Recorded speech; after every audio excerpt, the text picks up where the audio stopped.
Bien, reiniciamos, por favor. So let's continue. Antes me voy a permitir agradecer la presencia vía internet. First of all, I want to Desde thank 30 en Sinaloa, que están conectados a través del canal de YouTube y Facebook. La clínica de Morelia, la sección 12 de Colima, la sección 26 del Hospital Regional Monterrey, sección 30 Veracruz, sección 24, 26, sección 19 Jalisco, EBDI 17 Jalisco, Chihuahua, Jalisco, the city of Delicias in Chihuahua, Tacuba, Hospital Quirós, General Hospital in Acámbaro, Michoacán, Apatzingán, Peru, the Dominican Republic, Hospital in Zaragoza, and today it's its 44th anniversary, section 19, Zacatecas, Guanajuato.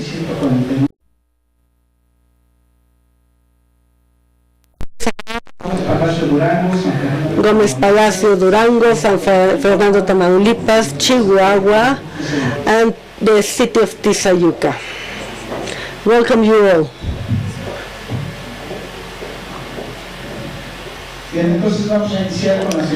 So let's start with the second part of this session, and let's give the floor to our moderator.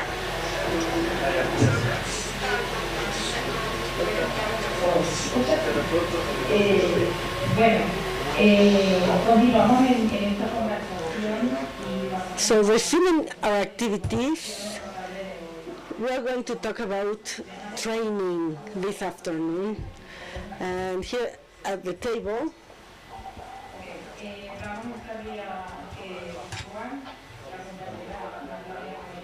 Natalia Moreno from Colombia will help us. Please confirm if she is already in.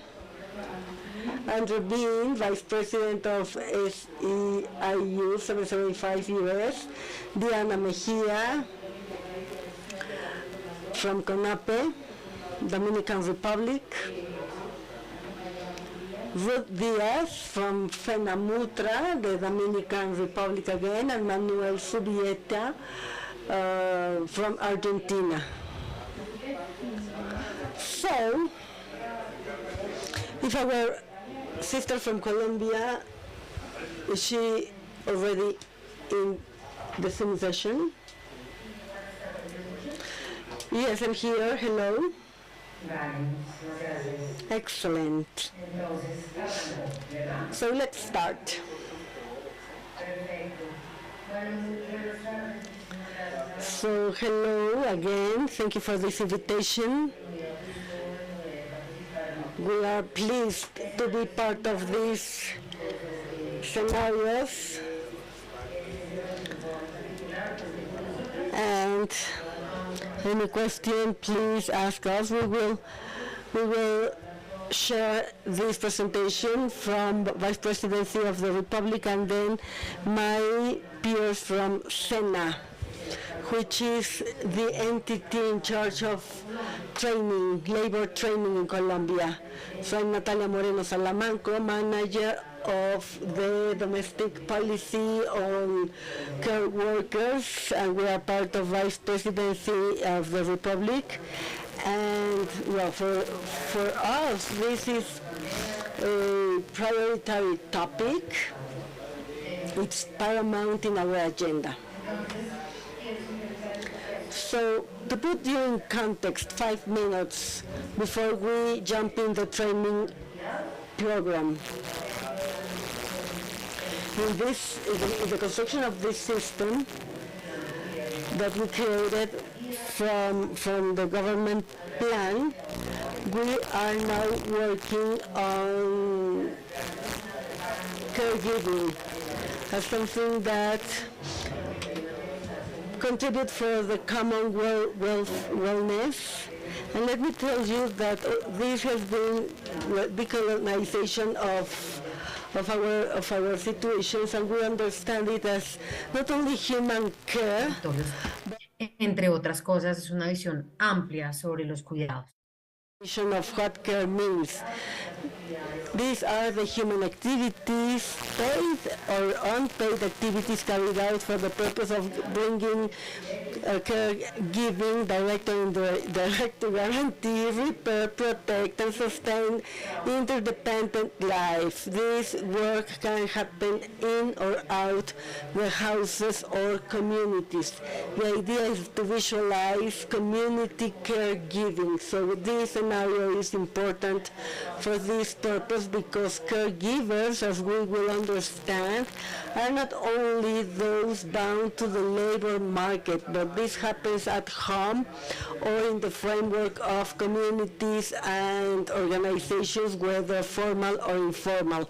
We have been studying with ILO which type of organizations can migrate to these care cooperatives. So for this purpose, caregivers will give this type of service in a broad spectrum, but for political purposes, we've decided that care workers, to be part of this system, will carry out caregiving as their main activity, whether paid or unpaid, which are the ones that integrate our union in the country. I think this is essential, that we have the common concept, the common definition, how care workers, again, people who mainly provide caring services, paid or unpaid, and paid is carried out in-house. There are like 19 million people non-paid,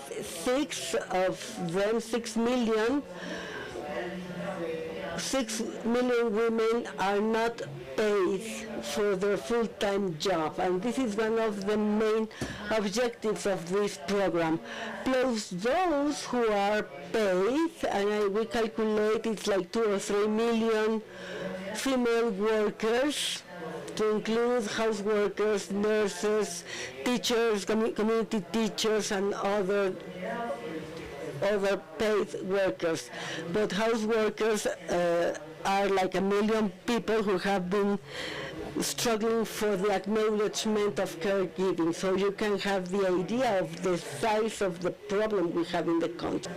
Most of these women are between 29 to 45 years old, 40 years old. They are adults, and some from the lowest economic income levels, like the lowest poverty levels, women that today live in poor houses, living under these conditions. So it's again overloads of caregiving, care work, and most of them, if we take a look at their status, they are spouses. And most of these women in our country carry out these caregiving labors for their spouses, not necessarily those who really need care work and support. How this was introduced in the Constitution in less than a year in the government, Act 2281, Article 6 of this law, and within the law, the national caregiving, care work profession was included. Additionally, in this developmental plan, Colombia is the life entity, which is like the top regulation in the country, to include articles that establish that we shall implement training services for care workers. We have this legal framework as the national government to understand the training program for care workers. And this has been articulated with the Ministry of Education because we are committed with unpaid care workers who haven't finished school yet to be duly trained at the same time. Then we set in force the law 2297, which demands from the government to establish a profile of care workers and personal assistants. This is the law. This panel includes these topics in a prioritized way. Colombia today is working in the design of the professional profile, and we have until December that we will establish the regulation. And in this sense, well, interesting debates have taken place. I want to share this. Colombia, in the occupational classification, we have like 5 or 6 different codes that have to deal with care workers, to include house workers, children or infants care workers, nursery, caregivers, and now we are trying to create an independent profile as personal assistants.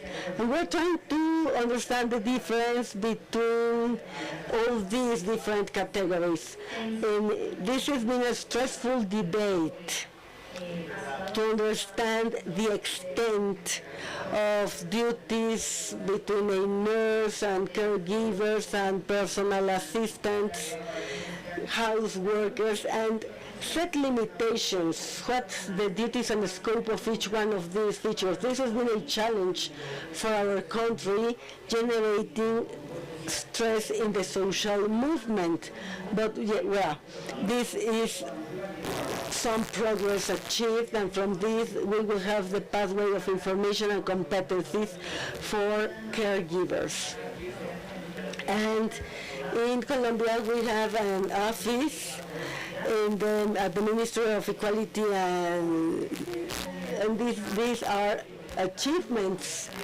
And we are now working in the construction of public policies for the domestic care system. This initiative is like 80% complete, and in the political framework there are like 80 different focalized actions devoted to strengthen the rights of care workers and caregivers. To underline some of these, we are working with the Ministry of Labor to guarantee individual rights of care workers.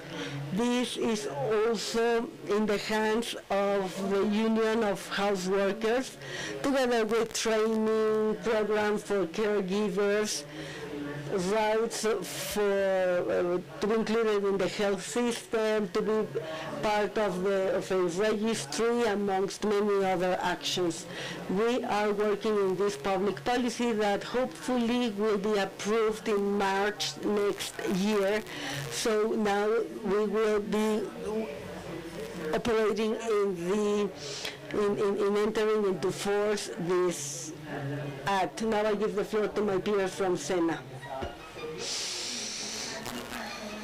Well, hello. I am Natalia, thank you very much. And this is Jenny Romero from the center. And now we are sharing a presentation from our entity.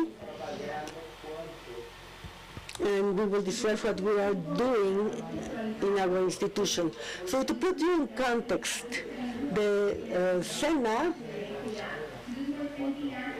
this entity is 76 years old, operating in the country, and it is some international compatibility.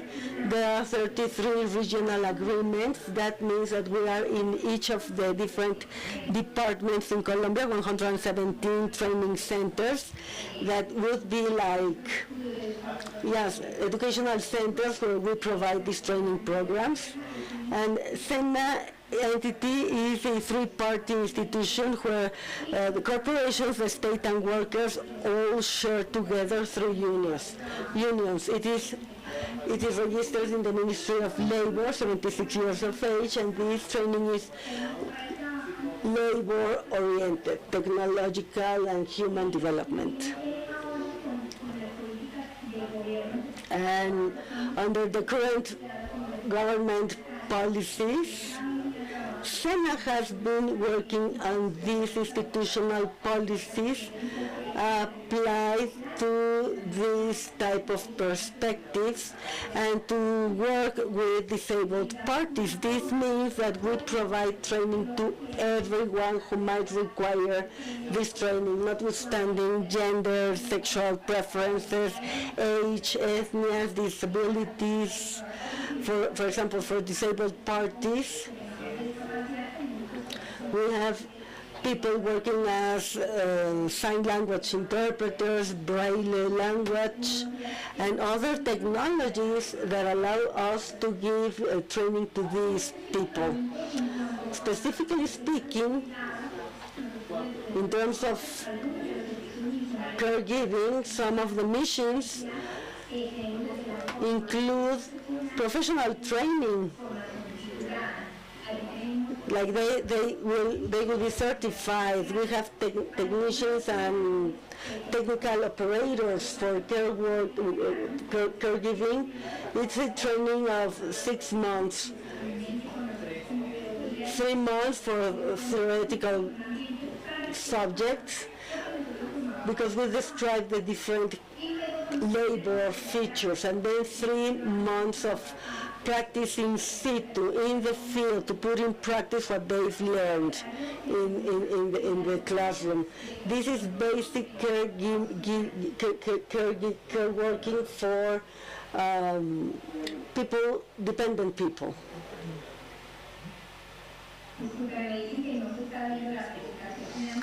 Give me a minute to share my screen.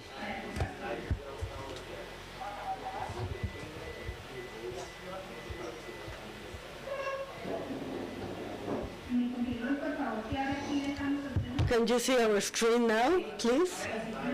Great. But you are hearing us, right? So this is our country, 117 training centers and the institutional policies applied. And now this is the certified training, basic care for functional dependents. This training is 6 months, and we work here with care workers for people that might depend on them. We've encountered here people who have worked on this their whole life because perhaps their children have these ailments and they cannot be functional or autonomous, and they were freelancers hiring to provide this service, and now they are having this training so they can complete in a better way and continue providing care. Because sometimes these people eventually get sick because they are devoted to take care of others instead of taking care of them at the same time. Then complementary training, and this training will be regular training by any party in any environment of their professional life. And these are short, brief trainings that might last 60 to 80 hours duration. And we have the virtual schedule, that is the disability certification and care and self-care practices for disabled parties and their care workers, elders, basic care, strategies for disabled parties, and how to treat disabled parties. These trainings might last around 48 hours. These are specific for the specific title of each training, and complementary catalog includes like 20 and 220 trainings, different courses, because remember that SENA qualifies human talents, so they be on top of the of employability and service provision in the country. Then the Occupational Labor Observatory will work together in developing the care worker occupational profile and in normalization of this profile to understand labor competencies. Something very important that is not merely for training purposes. It is the evaluation of labor skills, SENA, through a process that might last around 2 months. If someone here comes with empiric knowledge, they enter in this process to understand their proficiency, experience, and performance of the product. Here they will give evidence of how they developed in their activities, and at the end there is an evaluation and a result. When this person complies with these requirements, then they will be certified by SENA. We are subject to the campaign. I take care of you and you are certified. The Yo Te Cuido Me Certifico. This is for previous knowledge they might be having and on empirical basis. And now they've been devoted to take care of elders at home. So they have previous knowledge and experience. And then this is the campaign Yo Te Cuido Me Certifico, and in normal basis these are the preliminary studies and some of the standards. One is to take care of people on basic and daily activities, and the second standard is to provide companionship. This is the picture of a person that was certified, and now this person is competent to develop the standards, and these are some of the figures of the parties certified.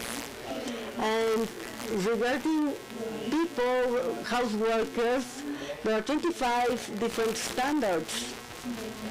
Since 2021, more or less, we have been strongly working with the Union of House Workers nationwide, and we have 35 people who have worked on this, and thanks to this certification they can have better wages and better schedules.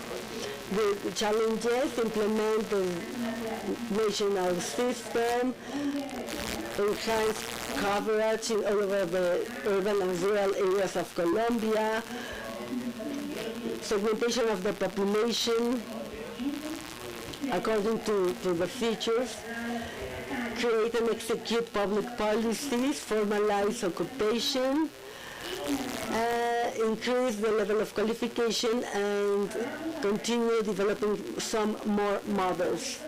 Now, the project that we've been developing with Vice Presidency Office, as previously stated by Natalia, this project is carried out through complementary training on a per-hour basis. These are the practice of care and self-care for disabled parties and their caregivers.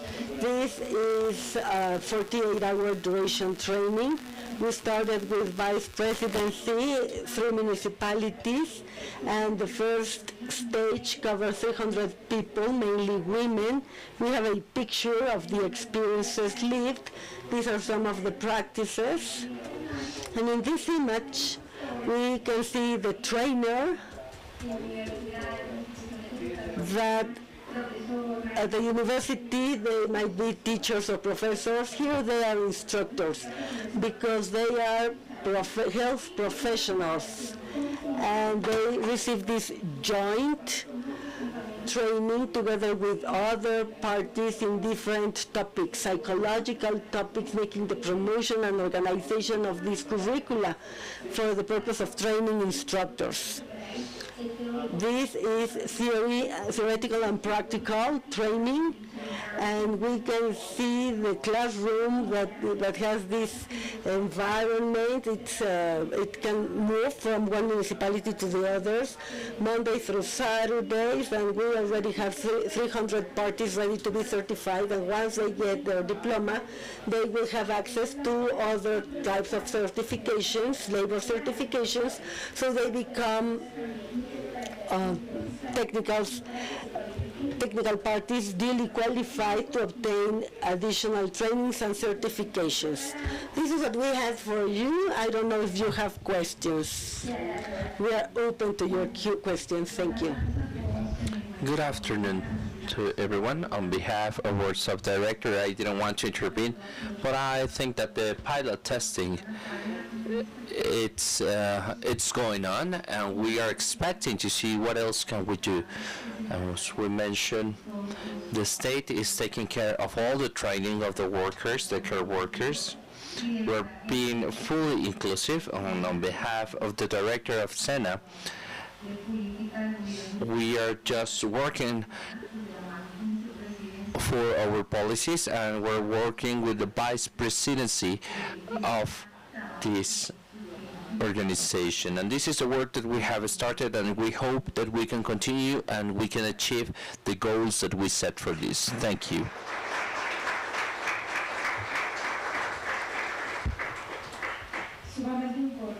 It's really important. This was really interesting as well as important. Thank you very much. I hope that you can stay online for during the next presentations, because we're going to have a Q&A session at the end. And I'm pretty sure that we're going to have a lot.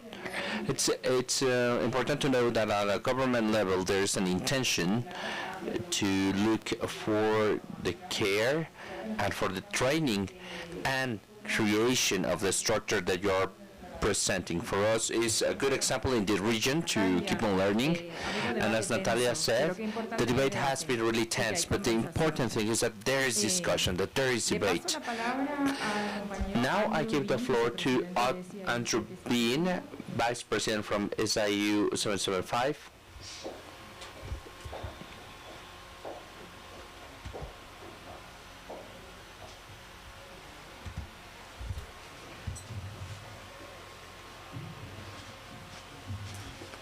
Thank you.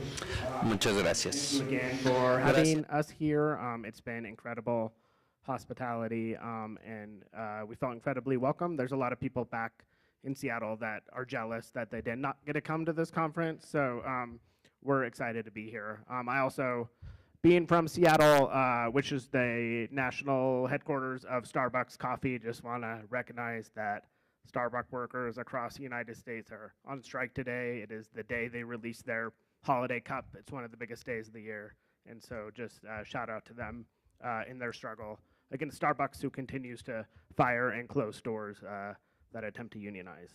But I want to talk about our training program, which in Washington State, we have the best and most advanced training program anywhere in the United States for home care workers.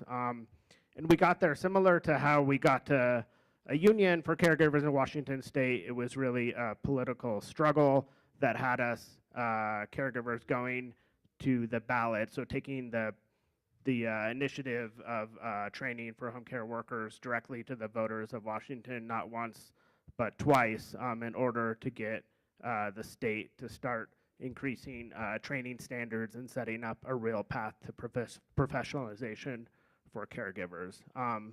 And so what we have now is a 70-hour training requirement within the first 6 months of starting. If you are not a family member, if you're a family caregiver, you have a lower requirement, which was a political compromise. A lot of family members choose to take additional training if they can. That training leads to a test and a certification as a certified home care worker, similar to being a certified nurse aide in a nursing home. And hopefully, as we move forward, will lead to additional credits toward more career pathways. The importance of training to our members, to caregivers, is big. A lot of states, you get, the needs of clients in home care are complex. There are needs of around developmental disabilities, around mental health, sometimes around drug and alcohol abuse, around physical disabilities, and you'll get a client that needs full-time care, and you're shown a 2-hour video and sent to work. And so our building of this training program is really responding to the needs of caregivers to have additional training around the complexity of care that was increasing every year in our system, especially as we tried to move more people into home-based settings and out of facilities. The way that training is set up, I don't know if I would recommend this, is sort of around unique things in US labor law, where the union itself can't take money from employers to run a training program. So we have a partnership between our union and our employers. That's a separate organization that runs the training. So it's closely affiliated. I sit on the board, as do other union officials of this training organization, but it is a separate organization that's funded through contributions from employers through our collective bargaining agreements. And they deliver training across the state of Washington to caregivers, both the basic training to get certified and 12 hours a year of continuing education. The impact of training,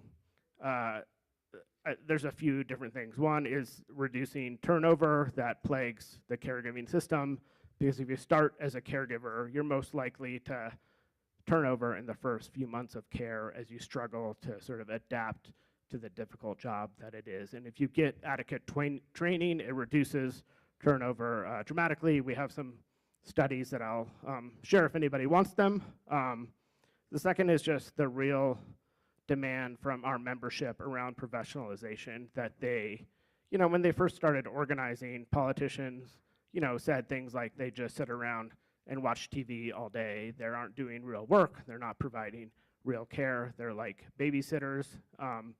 And so to really think about how they demonstrate the amount of skill and abilities that goes into providing complex care and being treated like professionals is sort of an ongoing fight that caregivers have, and having a rigorous training standard is part of that, and part of helping to recognize the work they do and coming with sort of higher wages and benefits as a professionalized, trained workforce. I mentioned career ladders. We do have an advanced training program so people can get additional training if their client has additional needs, and get a wage bump with that certification as well. But as we look into ways that we can get them pathways into other areas of healthcare, like nursing and nurse aides, that's a piece that we continue to work on. And then finally, from the union's perspective, it's extremely important that caregivers are isolated. Training is one of the few times they come together. And as I said earlier, we have a 30-minute orientation to the union presentation at trainings. It's a way that we are able to talk to folks about the union as training exists. When training used to be all in person, and then during the pandemic, it shifted to all online. And as we move forward, we really think the hybrid method is the best, that caregivers coming together at a training allows them to learn from each other and meet each other, but also an online component helps people to do it on their own time as they're busy providing care. And so we're moving to a model that does a little bit of both. I also wanted to mention just a couple of features that are important in our system. One is that caregivers are paid for attending training. So as low-wage workers, it's very important that that time that they take out to go to training, that they're paid an hourly wage. In our contracts, it's the same hourly wage to go to training as they're paid. Otherwise, for some non-union employers, it's a lower wage. And that our training is delivered in multiple languages, in English, Russian, Spanish, Cantonese, Mandarin, Korean, Vietnamese, and if you speak a different language, an interpreter is provided. So the ability in our region to provide training in multiple languages is very important. So as we move forward, the next steps in our, as we think about training and its impact and what members need, we really sort of consistently innovate around what kinds of issues do we need to provide training on, whether that's the fentanyl crisis, or a lot of our members and clients are facing the impacts of climate change, whether that's extreme heat or flooding or wildfire smoke, and how we train people on how to cope with all of those things and how to take care of vulnerable clients during climate emergencies. So that's some of the new continuing educations we're offering. And I mentioned advanced training and trying to move to a more hybrid in-person online model as we move forward. So that sums up our training issues, and thanks again for having us.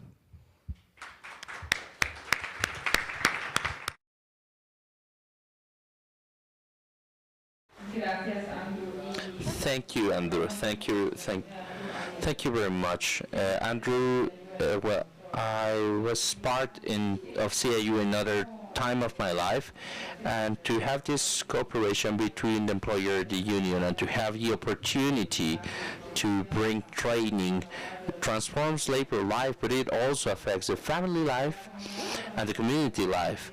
But also it creates an environment in the labor area. So these are big changes. Thank you for bringing these memories back to me, Andrew. And this is important. It's important to keep this in mind when we bargain to keep those benefits. With us, we have Diana Mejia, the Director of Integral Development for Senior Citizens in CONAPE, República Dominicana, and Ruth from FENAMUTRA. So, Diana, the floor is yours.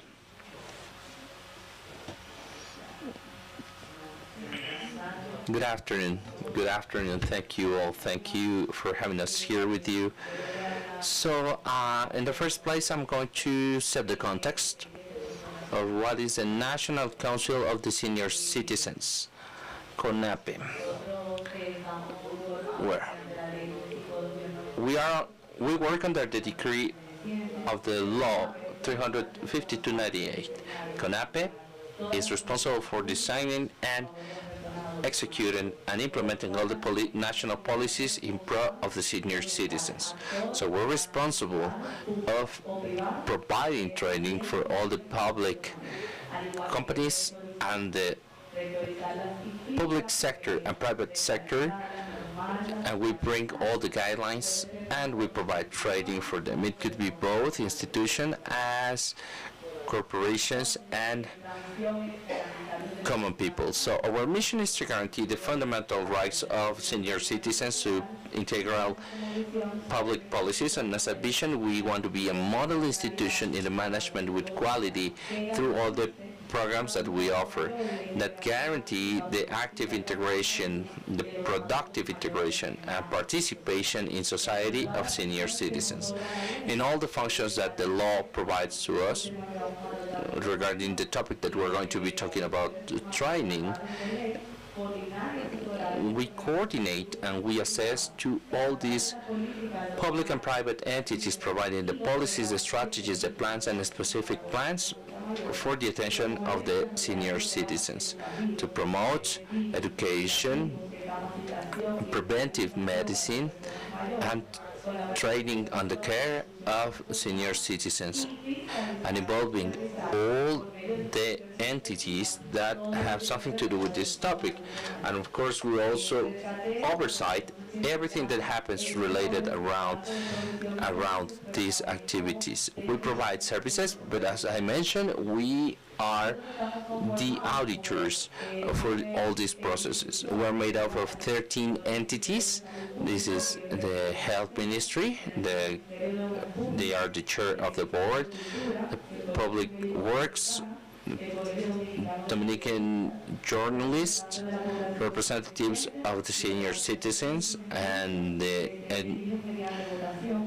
NGO organizations and the non-profit organizations, the Development Agency, Ministry of Labor, Ministry of Education, the Autonomous University of Santo Domingo, and the National Private Company representative, and also a representative from the Catholic Church.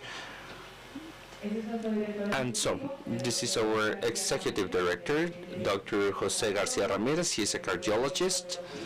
He was the director of hospital. He was the founder of the Nurses College. He surveils the program of the public sector to provide medicines to the population of the Dominican Republic. So, from the plan of our president, it has been stated that it is a priority to increase the life quality of senior citizens, and the policies of care has thrived and strengthened these plans that have been established before. So, what happens now is that we are also having a demographic change. We cannot escape this reality. 11% of the Dominican Republic population are senior citizens. But also they have specific conditions. For the general population, 43% by 2018 was in a condition of poverty, multidimensional poverty. For the senior citizens, 52% of our senior citizens were living in poverty. Then we have the level of dependency of our population. They have a good percentage of autonomy for doing the basic activities, for the basic daily activities, 74%. Nevertheless, we have a 7.9% that are at risk to become dependent due to the different evaluations that we have run and the different diagnoses that we have applied. And we have an 18% of dependency. It means that they need support in more than 5 basic daily activities. Another data that talks about the relevance and importance of caregiving is how this population start becoming more and more fragile. And 32% represents fragility, and 39.8% are bound to have this kind of situations. We have a legal framework that is really robust, that is embedded in the Constitution.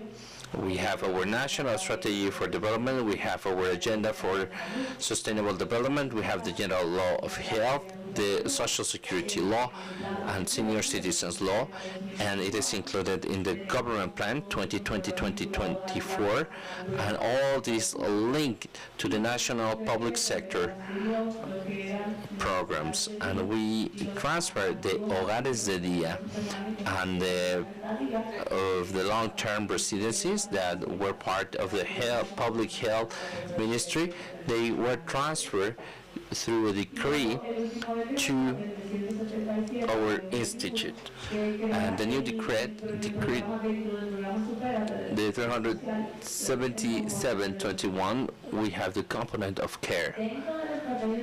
In the National Strategy of Development, our mandates for senior citizens are to protect the population, the elders population, in particular those who are vulnerable, and to boost the economic and social inclusion. We have another axis where we create the spaces for homeless senior citizens.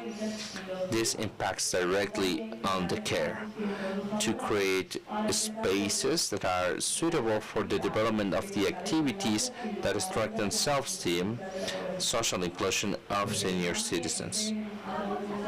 This axis has a component of self-care and empowerment of the elder population. We also need to promote the right to be part of the labor market, to be entrepreneurs, and to expand in the country and to improve the quality of the geriatric services. At the national level, talking about social protection, these are the programs and services that are currently binding, where we have two that have a direct impact in the care, that are the services of home caring in long-term premises, or through nonprofit organizations that also have care community care programs with the network of with our government network. Both programs are linked to care, but all the others have an impact in the indirect care because they are acknowledged. We can grant subsidies as solidarity retirement funds and access to the medicine that drop the load of care. So we are part of the care communities, and CONAPE has three strategic goals that are the integral development of the senior citizens, to protect the system that we have created for them, and the institutions. And so what we look forward is that they are protected, that they are productive, and to make sure that the services that we provide, we develop a model that is innovative. Directly, the point two, both for the strategic axis and the strategic goals allow us to develop the trainings and the trainings for the people who bring attention to the senior citizens. So this is Comunidades de Cuidado. It's a project that we have in demand and the public offer, and also to promote the labor insertion of the people who works and getting them certified in each of the territories. For these, we have a plan. We have target populations. We have prioritized some land, some territories. And the target are the vulnerable people, the dependent senior citizens and disabled people in situation of dependency, and those who care, both paid and unpaid. So this is included as a target population for our policies. And talking about actions, it has to do, we need to increase the offer of the existing services, the certification, dignified labor, the communication strategy, because this is a point of cultural and social transformation, but the state, the society, and the family must be involved. For us to do all of this, we work together. 11 institutions of the Dominican state are working together for this. The Ministry of Women, the Superate program that is the co-leader for this project. We have the unique beneficiary system for identifying and recording the population who needs these services.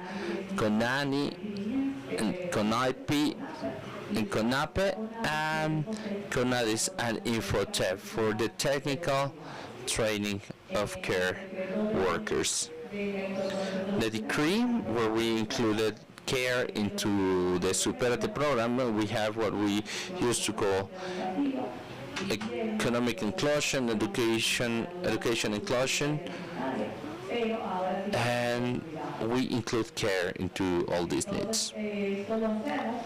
This is something that we do through the governance and the intersectorial work. We work at a domestic level, at a local level. We have the local plans of care with the participation of all the sectors, all the involved sectors, certification and training in care, the strengthening and improving the services that are existing, and to create new. new services for paying attention to the new demands. CONAPE, our care board, it has we provide the internal attention to the senior citizens who are dependent and to cover the services. We need to guarantee the standards of that attention, of that employment for the certified people, and the integration of the methodology and how can we measure dependency, because as it is expressed here, and as we have said this, we know that the work or the workload is going to be changes depending on the levels of dependency that a person can have. And CONAPE has made the labor of identifying that process and to have the clarity in the intervention strategies. So the care services that we currently have, we have daycare that offer services from 8 to 4 p.m. From 8 a.m. to 4 p.m.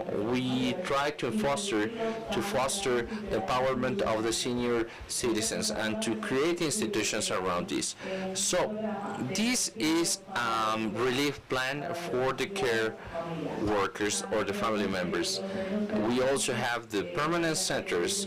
37 of them are directed by non-profit organizations, especially with the support of the Catholic Church, and we have home care with the program Familia de Cariños. But at the same time, we provide therapies, home visits, health days that support all this. These are the three big programs that have an impact in this component: are Familia de Cariño with home caring, hogares de día, and the permanent centers that provide attention 24/7. And this, we have this structure that we call SECARE, Service Training and Recreation, which goal is to provide all this service integrally to all the senior citizens with the goal to reduce the dependency or to keep them autonomous as long as possible.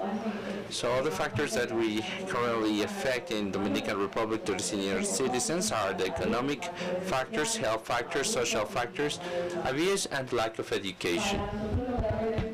For us to really identify care level and access to this service, we've developed the elders file. This includes different scales so we can understand the level of risk and to understand if the person is autonomous, independent, or they can develop their own activities by themselves. We analyze loneliness, mental health, fragility, geriatrics condition, status, dependency during the day, and daily activities. So that we can include an intervention plan that will get to the final outcomes that I've previously expressed. So the program Familias de Cariño, this program pays an amount of money to care workers for elders at their homes at different modalities depending on the case. It can be on the first modality. They are the ones going to the house of elders at their community, working for an 8-shift hour. They earn 15,000 pesos a month. This amount is above the minimum wage nationwide. Second modality, the elders get to the house of caregivers earning the same amount, and it will depend if they have to live with them 24/7, and they earn this amount of money for taking care of their families. And the fourth modality, more than one elder, and they will get a remuneration for each one of them up to 3 elders. But what has happened, the profile of these people working in the program, in the beginning they were only women. Today 90% women, 10% 30% men, 70% of care workers expressed the need of training regarding the labor they carry out. 60% of care workers are relatives, and 6% have finished high school. 22% of them are in the levels, poverty level, income levels, and 100% beforehand were unpaid workers. What's the progress today? Well, the certification of competencies of CONAPE care workers through Familias de Cariños program, they are designing for this year we will finish the good practice manual together with the didactic guidelines for the training of care workers focused in providing care to people. Then the program FENAMUTRA to train care workers for 2024, and the development of competencies and performance criteria together with the care workers system. Because even though CONAPE already acknowledges care workers, this is in the profile, professional profile 1. But the idea is to dignify such training, and CONAPE, even though care workers pertain to institutionalized service, but not home care. So to have access to these home care programs, it will be through the Familias de Cariño program. We have developed specific training for this type of workers on virtual basis, because this is the only one, the only way they can have access, because they cannot leave their duties, so we have to find the best way of skills and training through these digital modes. And likewise, training takes place through Infotep, and we have raised data according to create a database of co-workers, of home workers, and we have signed an agreement with FENAMUTRA. This has impacted more than 4,000 citizens through different programs. This is the handbook that you can find on our website. Job position, care worker, occupational group, general services. And the only purpose of this job position is under supervision. They will be assisting elders with a certain degree of dependency to carry out some of the activities this person might require. But then it is breakdown in more detail. And we're working on the reform of this handbook.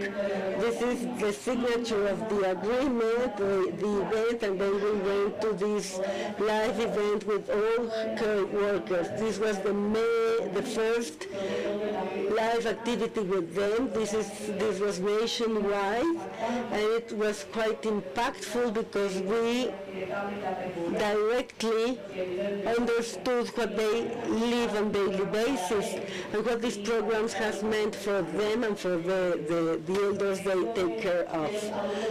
On average, elders, they are highly dependent, so they require support for the performance of their labor. And additionally to the subsidy, they also provide some subsidy to elders to buy medication or devices and equipment they might need. All this is included and incorporated. 84% of the parties included in the program are already receiving social benefits, additionally to caregiving. So in general, what has been applied in CONAPE, we have some lessons learned, and some are very important. Yeah, the policies and measurements adopted should include this intersectional perspective. Elders are a diverse group to include gender perspective and risk management, and training and sensibilization is paramount for the implementation of new paradigm. At strategic levels, we have to break down these perspectives with the population, tackle regulations, and the idea is to spread the coverage of our services. Thank you very much. Oh dear. Thank you, Diana, for such a presentation, and again, we acknowledge that the Dominican Republic has set this as a priority. Now I give the floor to Ruth Diaz, and she will continue with Diana's presentation.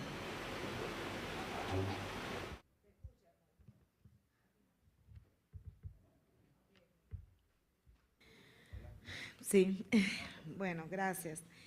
Bueno, muy brevemente. Briefly,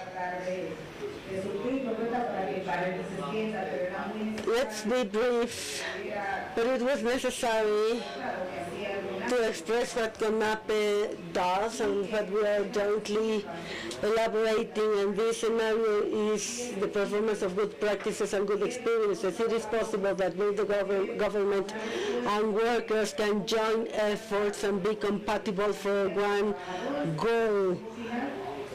The final objective of governments and the state is to guarantee the services, best practices for the Dominican citizens.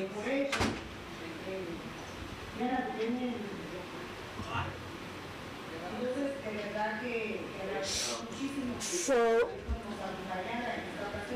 yeah, we really appreciate that the government and UNI have witnessed this scenario. As we've previously expressed, we have a training center certified by UFATEL. The training center. It is the very thing that what we've seen in SENA.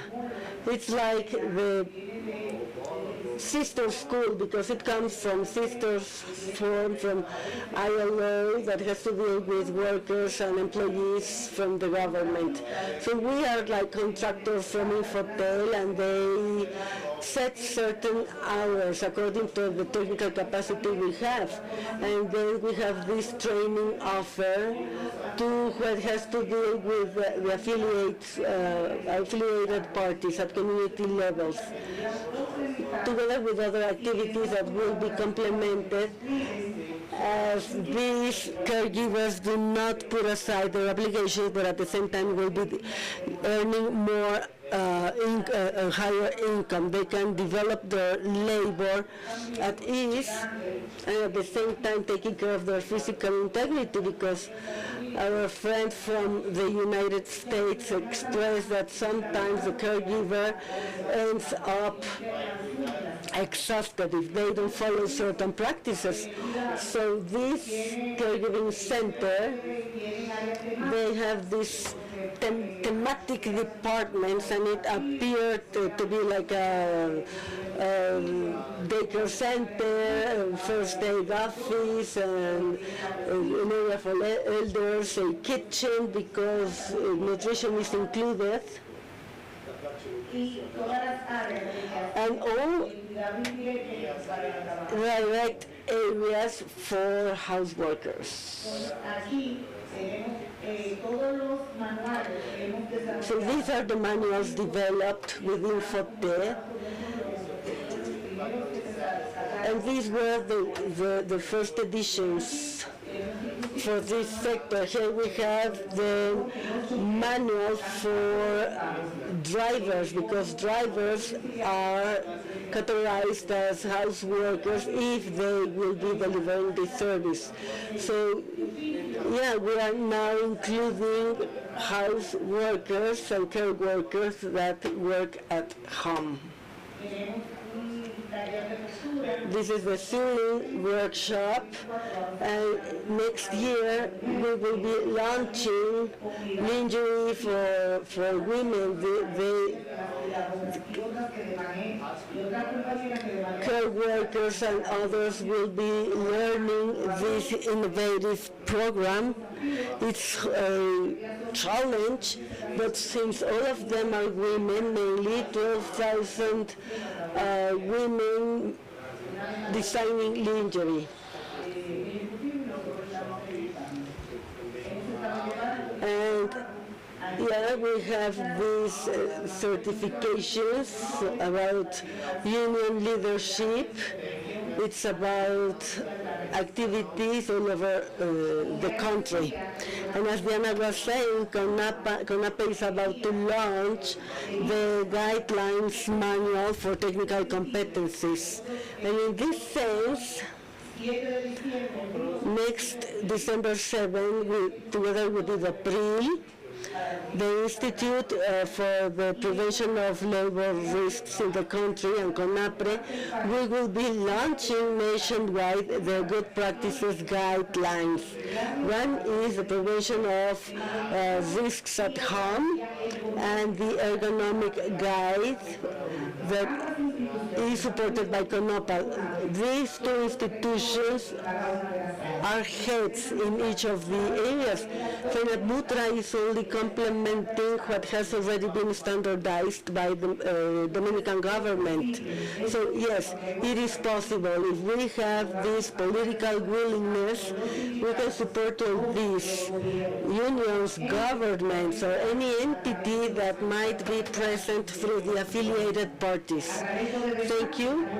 Thank you for that these good practices are evidence, and we are supporting and tackling the negative experiences. It hasn't been as this always. So this is what we have now for you. Thank you.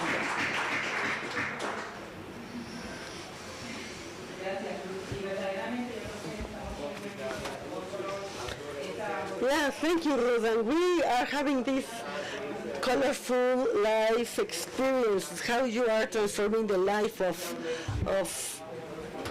care workers. Compañero Miguel, presidente global de... Now, Miguel from Unicuidados.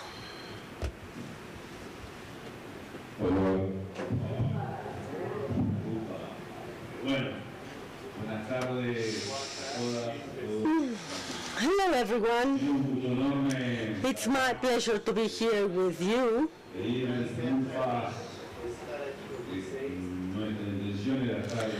And we apologize. We wanted to be present throughout the 3 days of the event, but we had these social commitments, elections, lots of things are at risk, and I was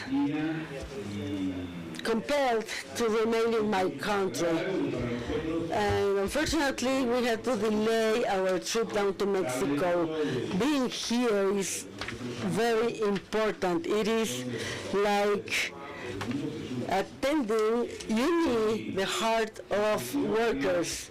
We say that UNI is the house, the voice of workers before international organisms, and this is where we openly express and state our situations.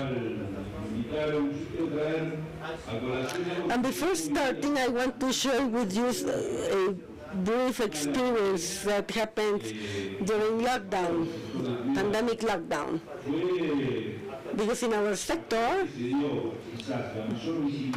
this is when it deeply appeared. Corporations, business people wouldn't question this segment had to be strengthened. And I remember with Alan at regional level, with Adrian at international level, we had these permanent meetings, and perhaps these were virtual meetings, and we were telling the issues that were arising in each of our different regions and what's best. We grabbed the ideas that happened in other countries, trying to replicate this in our own territories. And I'm telling you all this because I arrived here late in the morning, and I was listening to my peers from other countries speaking. And I said, so different realities. And then I recalled pandemic, how each union, how each country, how each state, what was their posture back then and what we are doing today. Hearing Ruth about articulating policies around the globe to improve the quality of life and training of workers in the sector. In Argentina, we would say, this is music to my ears. This is something that we continuously try to launch. So this establishes the position of Unicare. I was listening to Gloria, and you were talking about the three-party system. And deep down, this is it. Why we can't collaborate all together, the state, the unions, and the workers, all together? Let's find the way of weaving this three-party system. It might be like an idea that will come up with a result eventually. But yes, I wanted to express this. I was hearing you all, and I was thinking about all those meetings we held that made us become stronger. Back then, how the different sectors and countries get some benefits, some better than others, but without any question, we are in this great sector, the caregiving sector, and we were backed up by the others. If someone came with a problem, it was set on the table, and we were all brainstorming to find the best solution for this issue. I'm not describing all of them, but I remember my friends talking about this, and they know what I'm talking about. But now it's about formalization and training. This is paramount.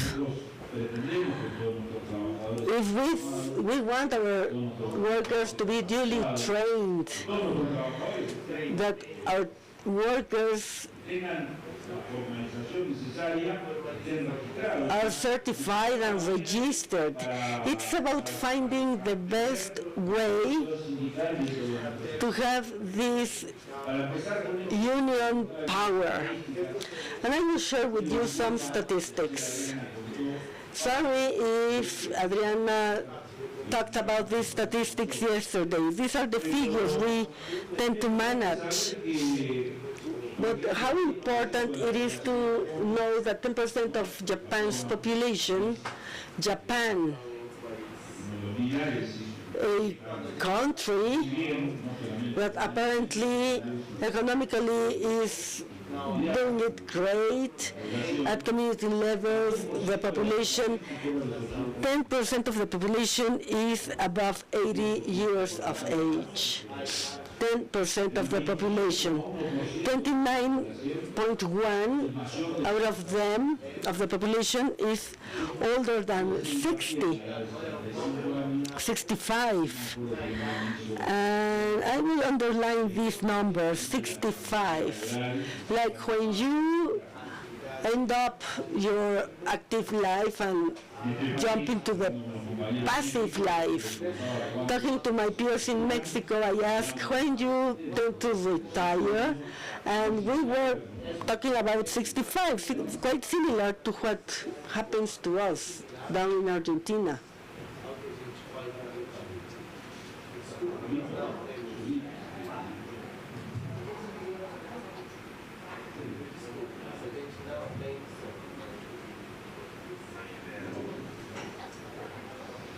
What happened? Vamos de vuelta. Creo que me estaban oyendo. Vamos. I don't know. Me freno con portugués. Muy mal. I can't speak in Portuguese, sorry. So I was telling you that the population in Japan, 29.1% of the population in Japan is above 65 years old. In Italy, 24.5% of the population is above 65. Finland, Nordic country, it's also pushing country, 26.5% of the population. Latin America, we are here gathered, 88 million people above 65. Argentina, 7 million people over 65. And think of it the way you want. Why 65 is the figure? Because it's about taking care of elders, or because of Social Security. I want to take it to life expectancies. Life expectations, because this is when we have the possibility of having more and better caregivers that will take care of those who take care of us. We have to cover that. Life expectations around the years in 1950 was 61 years and 4 months, if you want. 2018, last statistics, it was 76 and a half. So imagine 5 years have elapsed, and now we are talking about 80 years of life. So measuring life expectations pushes us to have the need to train more and more workers. I was hearing about unpaid workers, and I think that unions, and this is me, unions, we cannot allow the existence of unpaid workers. We should all demand and claim for dignifying salaries for our workers, claim for the correct training and dignifying Social Security benefits. Many people have talked about unpaid workers. We know this, the history of freelancing, where it is bound to, but we as a union, globally speaking, and then at the level of Argentina only, we cannot allow this to happen. We should point out to what Gloria was saying, and yes, following this three-party system, the state, unions, and workers. The best way of getting to this is through social dialogue. How come? Through paid work, right to be part of a union, collective negotiations, because we want to promote all this for our workers, but if we want them to be affiliated to a union, then they will have rights, generate a registry of all, a database of all these workers. If we talk about unpaid workers or freelancers and we cannot identify them and we merely don't know how many they are, we are just estimating here. So when they say the union and the state work together jointly to find the best solutions, you are talking about a law in Colombia. Welcome. I love it. Not all the countries have it. So we must try to take away things here to implement that in our countries so we can get better labor conditions for our workers. I was taking notes of what you have been describing on the panels. We have to define what a care worker is. And you have three different universes here. One is house workers. I personally say they are not care workers. Yes, they are house workers, but they should not bring care unless they are duly trained. And these are two significant differences. And then care workers, and then nurses. And somehow I thought that we're putting them all in the same bucket, but no, they all have three different training schemes, different responsibilities, different duties: care workers, home workers, and nurses. They can do the same, all three. Yes, they can, but these are three different activities with different responsibilities and duties. So for that, in my country, we have the unions on a per activity basis. And this is about those who have daycare at home, those who are assisted by a duly trained care worker, home care worker. These are not house workers, not at all. I have nothing against house workers, but it's about setting differences. And these lines are so fine, so thin. And for a while at UNI, we have been trying to mark the difference. But again, this is not one against the other or one better than the other. No, it is to define duties, missions, and obligations.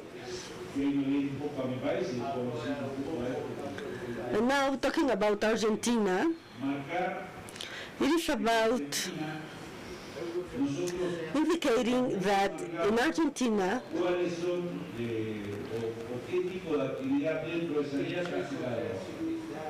it is to define each and every activity performed by these workers. So as far as we read the figures, I will be describing all care workers in Argentina, and we will determine who can work at home, who cannot, who will provide daycare, and who can operate at sanitary levels. And we will realize where we are bound to as organizations. As a union in our country to be replicated in the format of UNI. Regarding training, This might be shorter than, well, this is a short novel. The image is really short. This is a big country. It's a country with a lot of inequality, a country with a lot of different realities. This is what you see in blue. This is Buenos Aires province, Buenos Aires city. That's where we have most of the population. It's a big country. You can notice that there are some circles in the different provinces, and what is marked in those circles is where we have a presence, where we have a training center, not only setting up a union, but training workers. Is this clear? And there, I'm going to tell you something before we go to the next slide. An advantage that we have, which is the collective bargaining. I want to stop a little bit in this topic because it is one of the permanent claims that we have at uni, that we have collective bargaining. In Argentina, it is so, it's Argentina with a lot of inequality. The only thing that provides equality to the at the federal level, it's a collective bargaining. The city of Buenos Aires, it goes to the northern part of the country, that is Julio Salta, and to the south, that you see it at the bottom, that is Tierra del Fuego. We would need to go to Las Malvinas, that are these islands. Sadly, I don't want to go into geopolitics right now, but you know that Malvinas were taken from us, but someday, somehow, we will retake them, because that is not negotiable. Even though one of the president to be elected says that he is going to negotiate it. I won't say names. So, well, I cannot read this because it is really tiny, but here we can see the different formation centers that our federation is doing. Has at a country level. Sorry that I am taking a minute to watch it in my phone, because it is important to underline this. Currently, we do have 400 venues with training institutes for professional training. We train indigenous, in rights of indigenous people. We have indigenous people that lives in the mountains that we go, we look for them, and we bring them to the big cities. We train them as nurses, and then they go back to their communities once that they went through 3 years of training, and they are the only access to health in their communities. It is a program that was acknowledged by the ILO one time that they visited us. So the different institutes that we have, these 18 that we have, are around the country, and we have agreements with universities, and with that we not only provide technical training, but also college education. What you can see here, these are different agreements that we have. This is in the Ministry of Work. And why am I stopping here? Because here, this shows the provinces in 28 places. We have, in all the provinces, we have different agreement, and with the state and the Ministry of Work to train gerontologic auxiliaries. So they take off the adults, because we are back and we go back to the story. I'm your friend, I'm your family member, but I can take care of them, and I have this experience in my life. My mom one day got an ACV,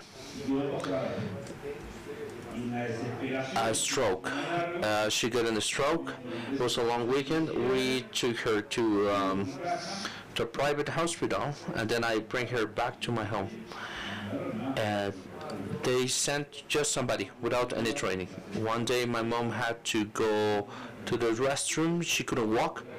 My mom didn't have any balance, and basically they just dropped her at the WC and they left, and well, she hit her head. And that's just part of the story. But here we had a company that was with our organization, a company that didn't have and had trained workers, or they would say that they didn't have. They sent someone who had some training. I mean, they just sent someone to cover the vacant. And they said, well, he didn't know how to take the glucose, anything.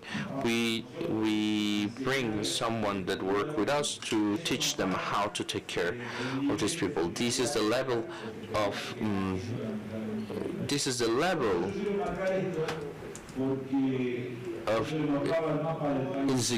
precariousness that we have in my country. This is a reality that we have today. So when the state is present, with the state who works with the organizations that is committed, with the government that is committed towards the unions, we can start changing a little bit life of these workers. Is that enough? Certainly it is not. Certainly it is not enough. I mean, we don't imagine the lengths we need to go through to change this. Imagine how many thousands of people, of staff members that we need to train if we take universal care at a national level in Argentina. It's just a lot. Now we're going to see a little bit of the numbers that I wanted to tell you that we're going to start determining, and this is the number of my brothers that are being trained in my country. They are being trained in rooms from our union. You can say, can we train them in colleges? Yes. Can they get trained in some other institutes? Yes. But these are people that we train with some specific thing. All of this is for free. This is a finance 100% by the union, with the resources that we generate through the collective bargaining. With who? With the private sector. The private sector needs to pay, besides paying the wage, they need to pay a training fee because they get advantage of that training that we invest in. So it is part of this three-party system. We talk about the social dialogue, that we talk about it. I think that Gloria mentioned this. This is part of what you mentioned. So the business people, they participate. It is not only the union, not only the government, but also the business people who are looking at the benefits directly. Now to talk about the numbers, not currently at the college level, we have 1,586 nurses being trained in a program that we have in Buenos Aires province, where we in 2008 we started working with this in Buenos Aires. I am the general secretariat for the public sector at Buenos Aires province. We, in those years, we used to have 12,000 beds in the health system in the province, and we only had 8,000 nurses that would be working, out of which we had 2,000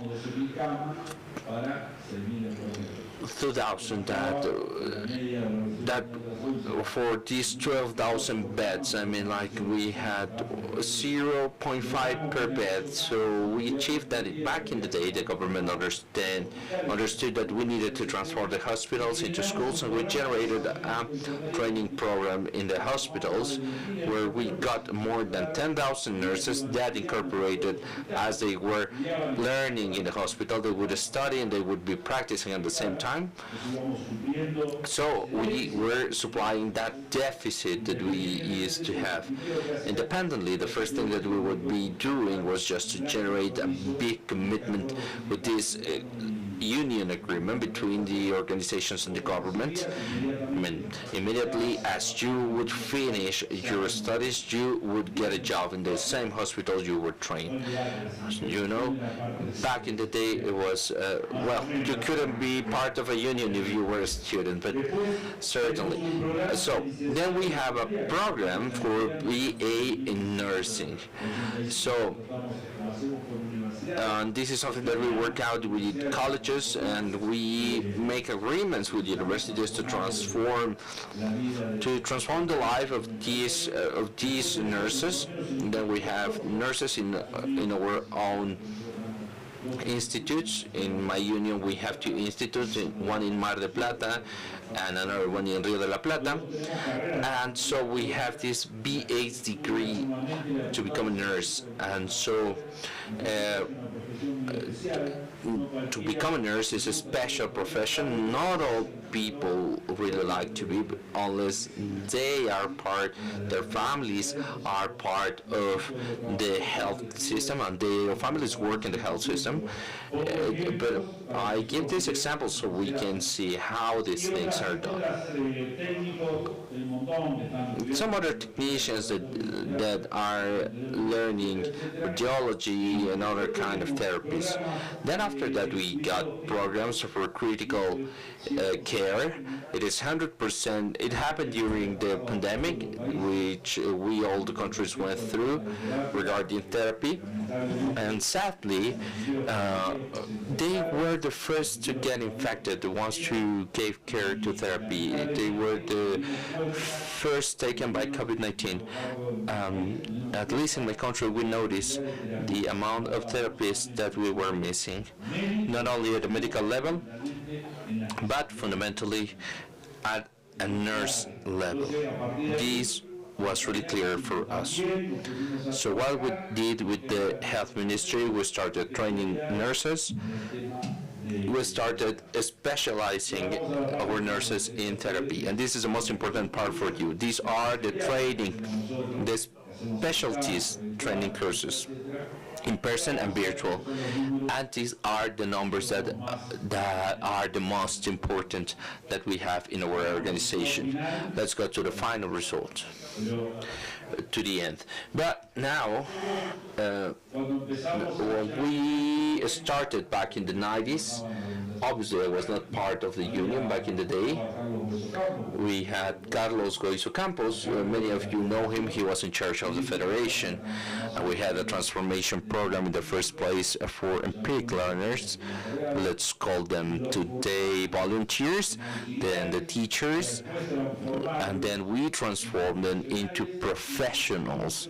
Most of them are studying or they got a BA. All that training was organized by the unions. Do you get me? You know, it is provided by the union. Of course, they can become as volunteers to study, but the system was created by the unions. Nursing auxiliaries. We in Argentina, we have law since 2 years ago, maybe 1.5 years, where we promote and we finance, with subsidies, scholarships, the national program of Nurse Pronafe. Those who study nursing, they get a scholarship to be able to study a BA. What do? We get rid of the figure of nursing auxiliary, with the exception of 2 sectors. Geriatrics, the nursing homes. And we have the other coalition. And we need to really have deep discussions on what are the limits. You can see there that we have mates, and I mean, they help us to clean, and they help the nurses. But we got this wrong idea that the auxiliary nurse would do this maid, but I mean, they can become nurses. and they can care. They can take care. Do you understand what I'm saying? Do you understand where we're going as an organization? So we just don't leave that. We go for the auxiliaries in gerontology. We have up to 1,700 that we have trained. And everything, this that I'm telling you, needs to go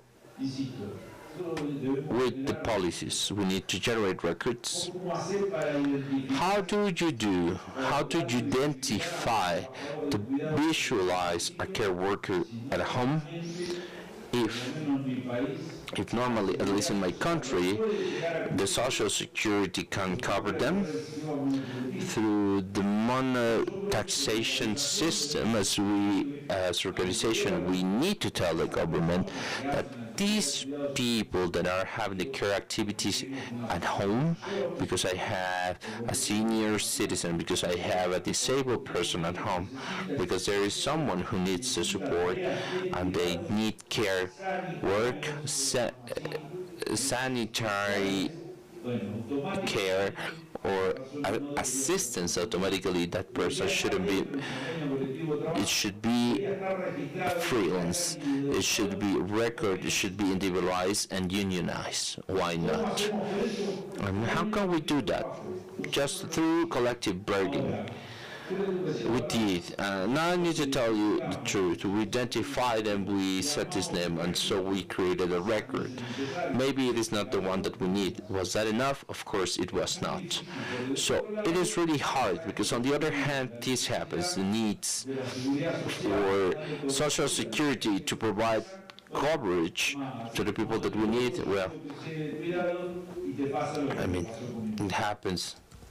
We get people that are not trained, and it happens. What happened with my mother? She got someone that was not trained. We need to, we can record them, look for their collective bargaining. A lot of the things that I'm telling you, many of these people have 2 or 3 roles. In Argentina, wages are not enough. Of course, I think that in most of the places of the world, wages are not enough in the health sector. And so, since I don't have enough, they look for another job, and they go for another job according to their activities. So they have several jobs, and well, they burn out. They basically burn out mentally and physically. All this situation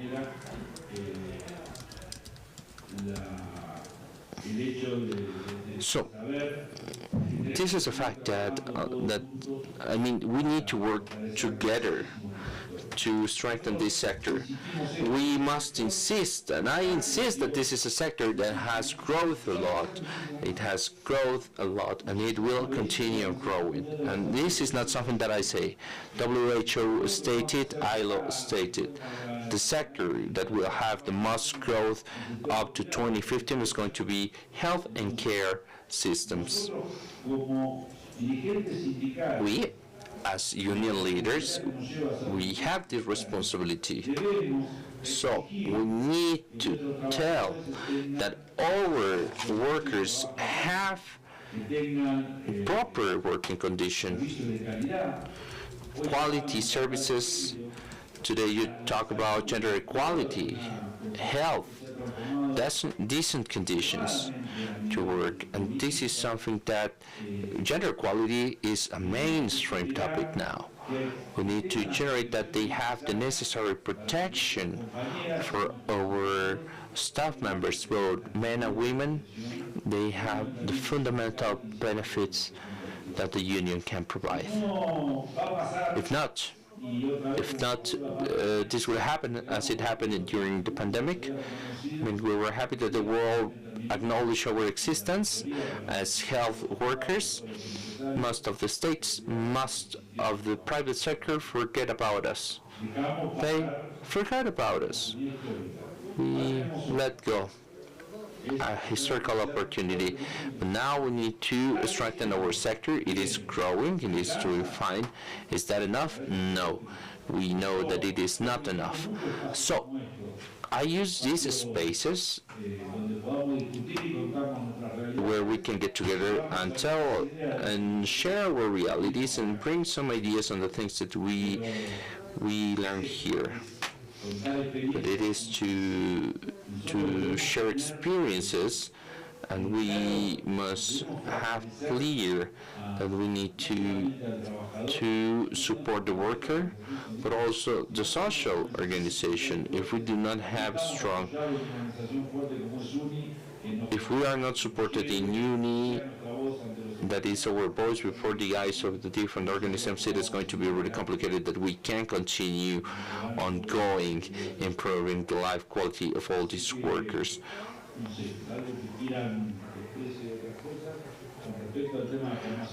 Regarding training, I mean, for us, it is fundamental. Health. The people that we represent, we work really hard with them in fundamental pillars such as salary, working conditions, but this is union policies. These are union policies, and we hope that this can be spread throughout the countries. If all the countries can work like this, I'm pretty sure that we will work way more. We're going to have better working conditions because all these workers that know what is happening, I mean, they become part of the unions, as Ruth mentioned. Those who are aware of what happens, they know that they have more rights, better opportunities, and they are going to be dignified, different than those who are volunteers or unpaid workers. So, this is it. Thank you. Thank you, Miguel, for this lecture. I think that we all, I think that today, that this dialogue that we're having, that the state, the union, and the workers are creating from the experience, from what we have been doing, we try to amplify what we have. I mean, the care workers need to be on top. I mean, we're going to transform a little bit the program. We have people from Colombia, Natalia Moreno, General Manager of the care system from Colombia, and there's people from Sena, and we're going to open this space for questions for the people in Colombia. Once we complete this Q&A session for the online session, we're going to have a coffee break, and we're going to have another Q&A session for the people in the panel.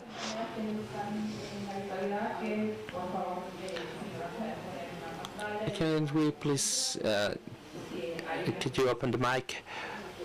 We have some questions.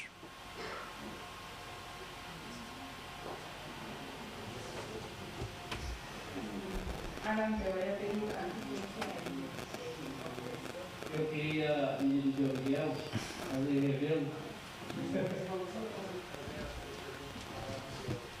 have a question for Miguel, actually.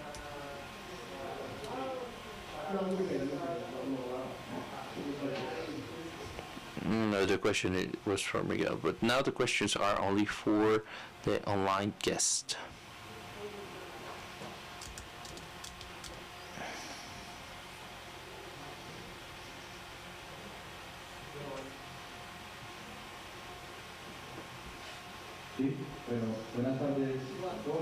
Good afternoon, everyone. Thank you for our sisters that are online. My name is Diana Raja. I'm also from Colombia, and I have a question for Natalia. Because what Miguel mentioned is a reality. This is music to my ears when there is a work, when the government is working with us, and the representatives of the workers are the unions, the union organization. because they are a non-profit organization. They have a social and leadership role for equality. I think that it is really important. This is a marvelous example, the example that we got from the Dominican Republic. But now, in countries, we also talk about the training in SENA. I was a technician before I became a nurse, but now talking about training, that is an improvement. So the people in the care system get trained, and this is really important. But the formalization, where's the formality of these workers? Because sadly, in our country, there's a high degree of informality in the different places, different homes. I work in EMI. It is a prepaid ambulance service. We provide home services for urgencies, and in Colombia we're known. And we can tell that in these places where we have these people we take care of, there are care workers, but these are care workers that are not formal. They are paid on a daily basis. Actually, in the places where they take care of senior citizens, when we need to move a patient to a hospital because we cannot deal with them in a home, many times we notice that they call one of these caregivers. And I don't know how do they get into the institution, sometimes with their own resources. I mean, to earn the wage of a day, and you listen to them. I hope that these patients stay at the hospital so I can make some money. And that is the situation. There is no formality, and I think that is the point. It's not only the training, but the formality of these workers, because we mentioned this yesterday, and they do not, I mean, sometimes SENA provides that training, and I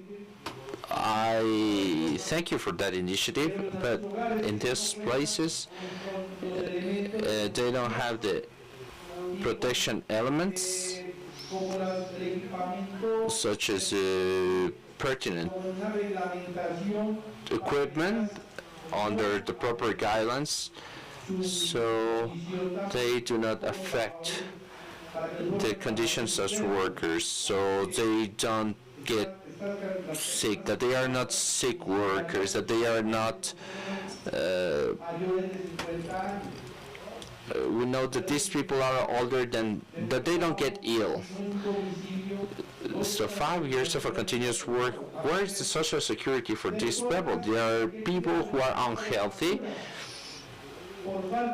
prematurely because the lack of formalization of these working conditions. We know that taking care of them is really important, but as Lilian said, we cannot disconnect the labor rights and the fact that these are not linked with an institution, with a company, does not mean that from the public policies of a government you don't pay attention to these workers.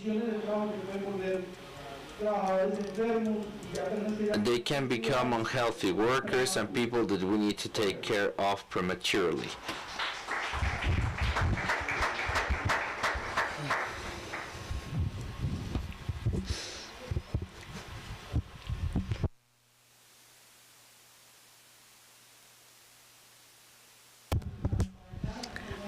I don't know if our peers from Colombia want to answer. Well, I don't know if it's only this question or we want to gather 2 or 3 questions. It's only one question. Or is there any other question? Any other question for Natalia? De pronto, el compañero quisiera que nos abundara un poco de, hay una experiencia de más cuidado. Well, Y ante el plan que can you share us this experience, because the plan established by the government of Colombia, how are you planning to carry out these activities, considering training of care workers in Colombia?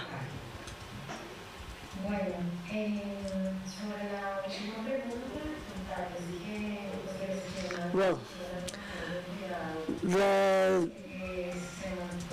Apple training system in Colombia is established together with SENA. So what our peers from SENA describes is what we included in this Apple program. And yeah, this is the caregiving project in the country, so there is more in the offer. This means that we have a parallel program for care workers, so they can study while they do their job. So this is a dual system. And this is an operational proposal that actually works because women can finish their studies. So yeah, this is like the Apple system. The Apple caring system is a replication of what we are now setting in the caregiving system. And regarding the first question, yes, the analysis you have been performing in this event talks about the relevance of doing something like, for example, with SENA and jointly collaborate with the labor market, and the public policies and the national care system plans to meet the needs. Again, unions do not work on a branch phase, but on a per corporation. So what we've achieved with house workers, how they operate on informal basis. So we are trying to set actions in the politics, so they can make a surveillance on how these house workers operate. And the different departments are now promoting these regulations for women in the center, in the different operational centers, bring up all these reforms. And this has been like a struggle with communitary mothers and single mothers. These are huge challenges, and yes, the labor reform is being sought, trying to reduce labor shifts and improve labor rights. Unfortunately, we cannot yet promote this regulation through the Congress. There is no political consensus to promote these efforts. But Colombian workers are backing up these reforms in the sense you are mentioning, guaranteeing labor rights, and specifically all sectors and unions that are linked to caregiving. Well, they are trying to follow these strategies via public reforms and public strategies. We are pushing for these new trends, and it is as if we were considering a whole new care working branch. We have met with different unions to help them establish as a branch, collectively speaking. This is something that we have achieved for the purpose of strengthening the representation of care workers in our country. Any other question for Natalia or our friends from SENA?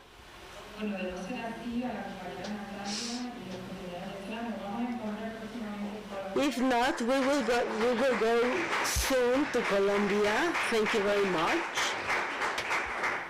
Para poder seguir y continuar este, So we can continue with this important exchange. hay un rol que juegan Yeah, there is a role played by the unions movement, and we want to continue with this dialogue. Thank you, Natalia, and thanks to our sister from SENA. Thank you very much, and thank you for keep up struggling with us.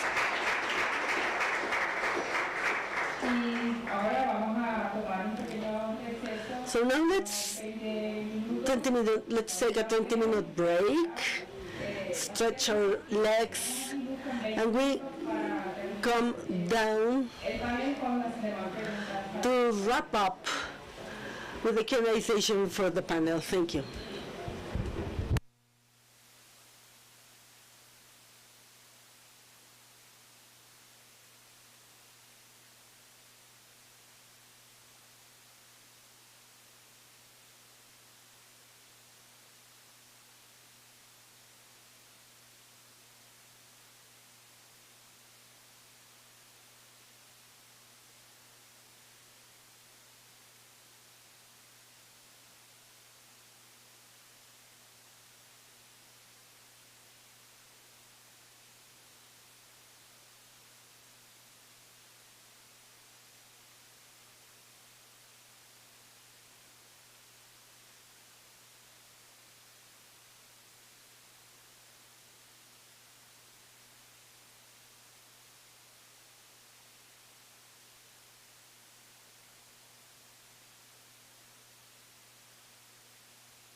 we are back.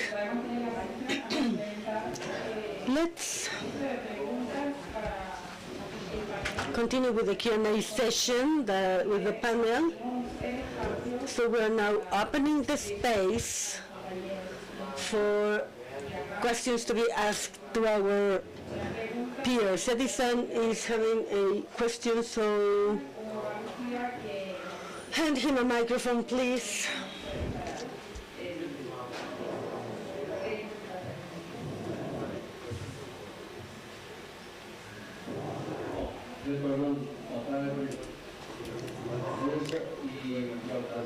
So once again, thank you very much. É uma linha que a FASTA tem já há muito tempo e nós tivemos a oportunidade de participar de um intercâmbio com a FASTA em termos de formação, né? Então, nós pretendemos voltar a isso novamente, porque essa história do cuidador, ela vai nos trazer um problema seríssimo no Brasil, né? Então, nós temos que realmente nos preocuparmos com isso e nada mais como buscar quem está mais perto. Brazil, so we have to take good care of this. And we want to understand who's closer. Besides nurses, we have to take into consideration physicians, and we are training more than 20,000 people. But now, most of the people are nurse technicians. And the Sao Paulo Federation has their own concept on these terms. Whenever there will be training, everything will start moving. There's a difference between Argentina and Brazil, and that is financing in this case. So we are taking good advantage of everything available from the businesses, from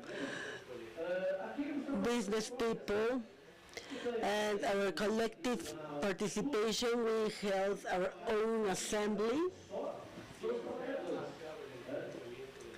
to end up with the financing topic. Argentina is doing something different because they are providing money, and they wonder who will be carrying out this labor. Well, the businesses, but this doesn't happen in Brazil. In the past, we noticed there were no money provision. We have to change this narrative. But how can we achieve so, Miguel? This has happened for so long.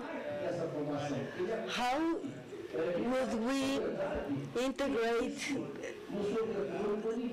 business people in this? Because it is about getting the return of investment so that training be feasible. How did you achieve so? You convinced corporations, because the way you are putting it, the Argentinian model is better than the Brazilian. So please explain me. As we speak, there is a table of negotiations to deal all this. But Brazil is not willing to look at this. They are putting it aside. But in Brazil, we have these funds, but the one that is not taking part will be the workers. They have these class concepts, but workers cannot contribute, and they are stepping on top of them. So we want to get these collective negotiations with benefits, delivering benefits for everybody. So please tell us how this debate took place so that we can then understand that there will be duly trained personnel available. A ver, Edison, si te entendí, perdóname, no entiendo bastante porque Let me see if I understood, duly understood. vos querés traducirme algo de lo que digo. You want to translate something? Si no, le preguntaba y ¿Cómo lograron hacerlo? ¿Cómo convencieron bueno, al ahí empresario a vamos. través de Entonces, los años? por eso se lo entendí, por eso quería saber, te iba a preguntar si lo que planteabas era eso, así, perfecto.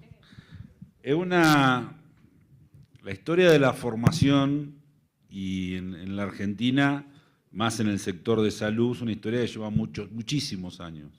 Hoy marcábamos que estamos hablando de más de 30 a 35 años vamos a suponer 30 años de vida, de que nosotros venimos trabajando fuertemente en la formación de los trabajadores.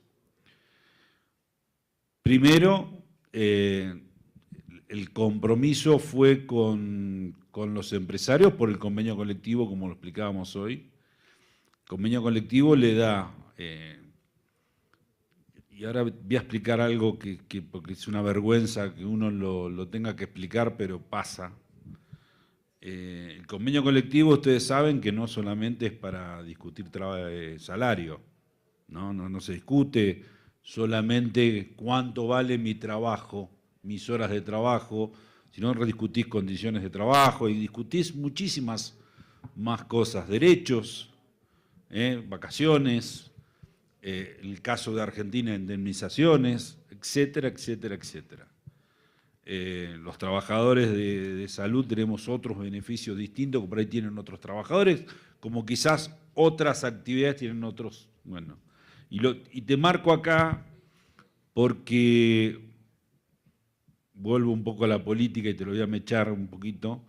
Del lado de la ultraderecha en la Argentina decían que el gran culpable de la inflación en la Argentina eran las paritarias, porque se discutía salario, como si en las paritarias solamente, llamada paritaria, igual convenio colectivo, igual negociación colectiva, era solamente salario. Pasado eso, en aquellos años, trabajando con los empresarios, las cámaras que nuclean a los trabajadores del sector privado en mi país, del sector salud, se estableció un fondo que salía de la negociación colectiva, un fondo, y ese fondo iba a ser administrado en forma conjunta por la Cámara de Empresarios, en este caso Internación, de Clínica y Sanatorios, un convenio colectivo, y la representante de los trabajadores, que era FATSA, es FATSA. Y se armó una fundación de investigación y docencia para los trabajadores de la salud. Esa fundación fue la que dio origen a lo que hoy vimos acá, que después se expandiera en toda la Argentina. Si vos recordás, hoy yo hablé de que el convenio colectivo es el único que es federal e iguala los derechos en un país muy desigual como el mío y un país tan largo y extenso como es Brasil, ¿no? Imaginemos que los trabajadores de salud en la Argentina, en el sector privado, como si fueran, suponete, en Brasil, toda esa gran masa de que es Brasil, si todos los trabajadores de la sanidad o de salud de Brasil, del sector privado, cobraran el mismo sueldo, tuvieran los mismos derechos. ¿Me seguís? Eso con una cámara que los representara y los nuclearan. Ahí se estableció trabajar en la formación porque era la necesidad, se veía venir, que había que generar. Y lo importante es que esto fue un esfuerzo colectivo entre esto que hoy hablaba Gloria, de este sistema tripartito, ¿no? Creo que vos le habías puesto, lo había anotado acá, tus palabras, Gloria. Creo que vos le habías dicho sistema tripartito. Bueno, es lo mismo, es lo mismo. Lo que nosotros llamamos, a través de un diálogo social, se estableció esto. Y otra cosa más. Fue primero el sector privado, primero fueron las cámaras, y después, mucho tiempo después, apareció el Estado.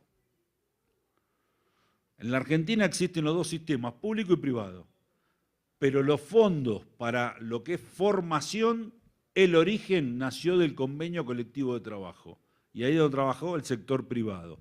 Y después vino el Estado, y hoy fomenta el Estado muchísima. Yo en estos días... The state says, Sergio Massa, the candidate, announced, for example, that workers that study in the evening, late evening, they finish junior high school and end up like studying something related to healthcare, then you register in these degrees and the public transportation will be automatically subsidized. So this is part of the collective agreement. The union is sitting there. So this is a huge advantage. It's only one union at the center of this huge territory. Massa and the secretary are jointly collaborating in these new policies. So yeah, there is public budget in it, but it all spins around the same: education, training to have a specialty and keep up working in something related to health care. Then the public transportation ticket is subsidized. You move around for free. And this happens with our students in different provinces. They have this transportation for free. So in this case, workers that are willing to continue studying something related to health, they have the same.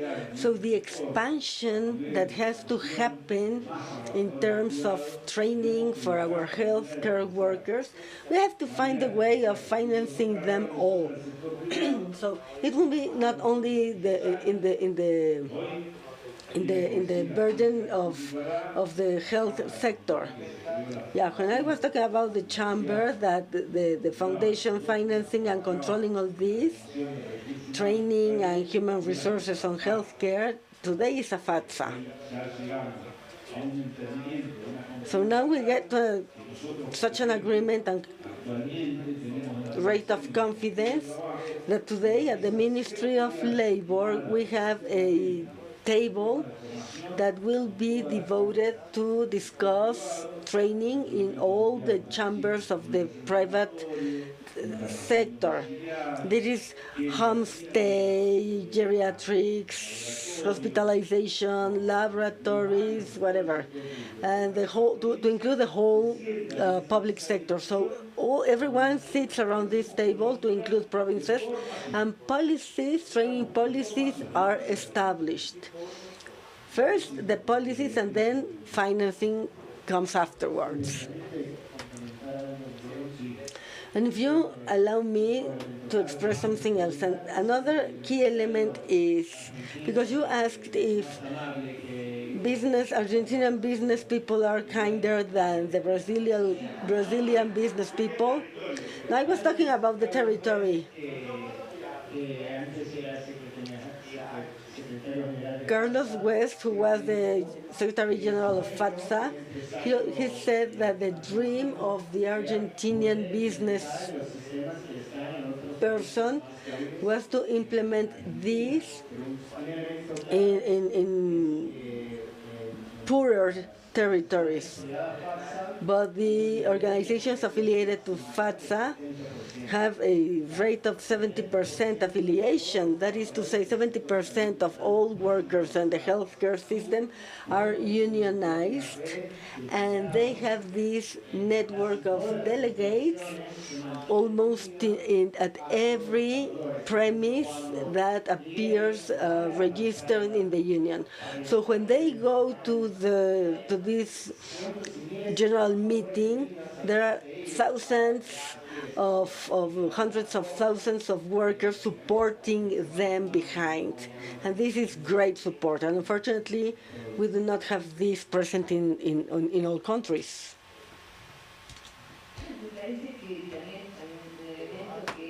Additionally, there is something that we have to include in the collective negotiations, which is nothing but common talk. We understand that training is paramount, but if we unions understand that this collective negotiation includes other elements that are mandatory, to include health, security, etc., of course, with the strength or the force of the union, we tend to repeat this at FATSA. If the union has a long-lasting project, they will achieve results like this one and others. But yeah, it is about to understand that the organization is doesn't fall only on one side. We are now struggling against inflation.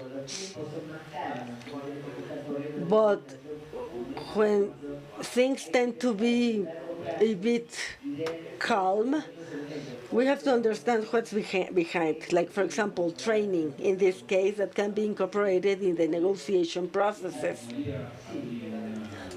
And I would add,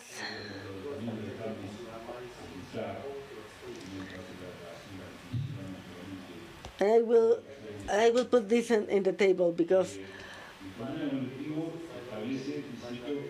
the collective agreement establishes like fundamental pillars. That is to say, salary, negotiations with respect to social security. We manage this through the unionized offices, etc.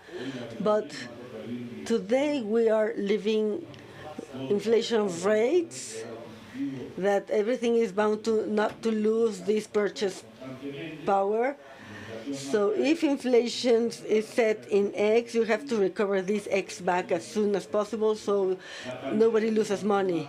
So yeah, these meetings fall in salary discussion. But when waters are calm, let's say that back then we created this fund for education. Then there was this project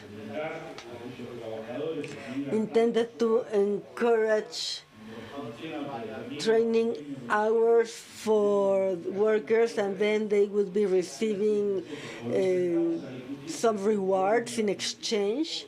But for example, here in Argentina, we understand this happens in the U.S. They have these pre-hospital technicians or paramedics, which is essential for the previous activities prior to entering into a hospital. And we are so way behind this. We are merely discussing that perhaps some provinces will be capable of doing so, but we are looking forward to having this national regulation acknowledging this activity and then create a corresponding training. But this is discussed in the collective negotiations. And this is not only about salaries. Some other key topics are discussed. Today, I insist, inflation is today the topic, and some things will be left aside. Another question, Adriana? I have two questions. One is for Andrew. Where do you get the funds for the training of the care workers and the people who are being trained? I mean, once that we visited the United States, we were with a council where the funds came from the government, and the agenda and the curricula was checked by the government. I don't know if I got this correctly, but in the case that you presented, the curriculum and the funding are managed by the union. That's what I understood, right? And in the case of our sister over here, thank you very much for your presentation, and the work that you're doing is great. But I would like to know, what do you think about the formalization process? Because the main topic here for us how can we get from the informal sector to the formal sector? You know, how can we deal with this gray area, like specifically the sectors, the poorest sectors, but there's sectors that are not poor, that they can pay, and they try to look for paying beneath beneath what is legal to pay. But the situation is that in all the work where women are involved and with low added value in terms of education, the families look for, as Miguel mentioned, untrained people, people that are not ready to take care.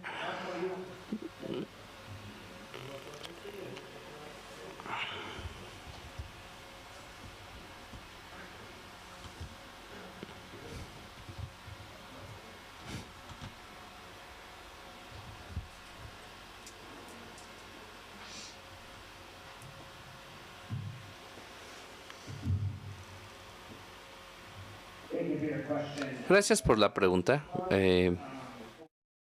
Are provided through the state government to the agencies or employers that we represent. And similar to my brother from Argentina, there's a collective bargaining agreement with the employers and a jointly managed fund between the union and the employers.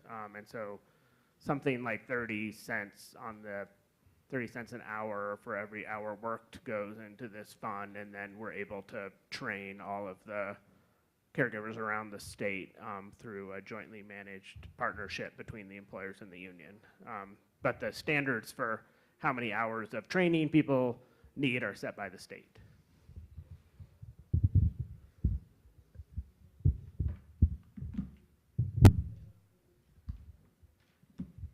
Bien.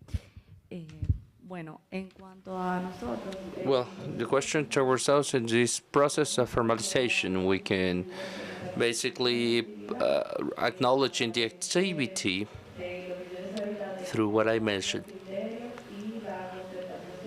We set up criteria and concepts of what are the activities of the care worker, and we have done this setting a wage. And what happens is that the wage, well, we call it wage because it is over the minimal national wage, but it does not have the social security. Why? Because the funds that we have come from social accounts. So we transfer those funds towards a CONAPE home care, and that home care pays to the family that is a center where nearby where the family lives. So we have the open processes. One is the one that from the people that we are taking care, and we're working with them through bringing them the wage, providing training, acknowledgement of their skills, and we are in the process to incorporate them to the social security. That is the biggest challenge. When the person is not incorporated into the activity and maybe they would like to become professionals in this matter, well, we have some alliances with universities for putting together this in an academic curricula. So we need to make the acknowledgement before the eyes of the public management that this job exists.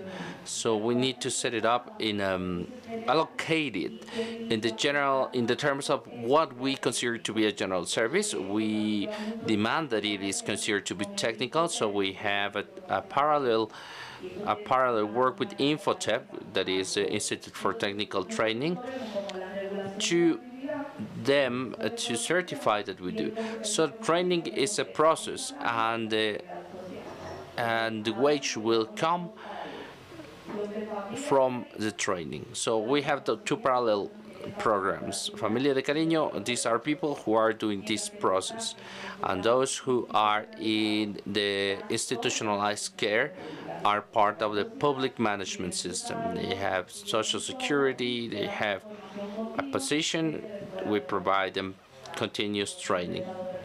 So we are improving this system. Are there any more questions? I have two more questions over here.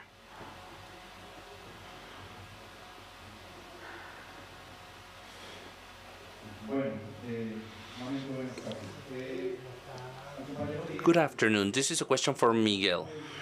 It is really interesting, the capabilities that you have in Argentina. and throughout the years how you have evolved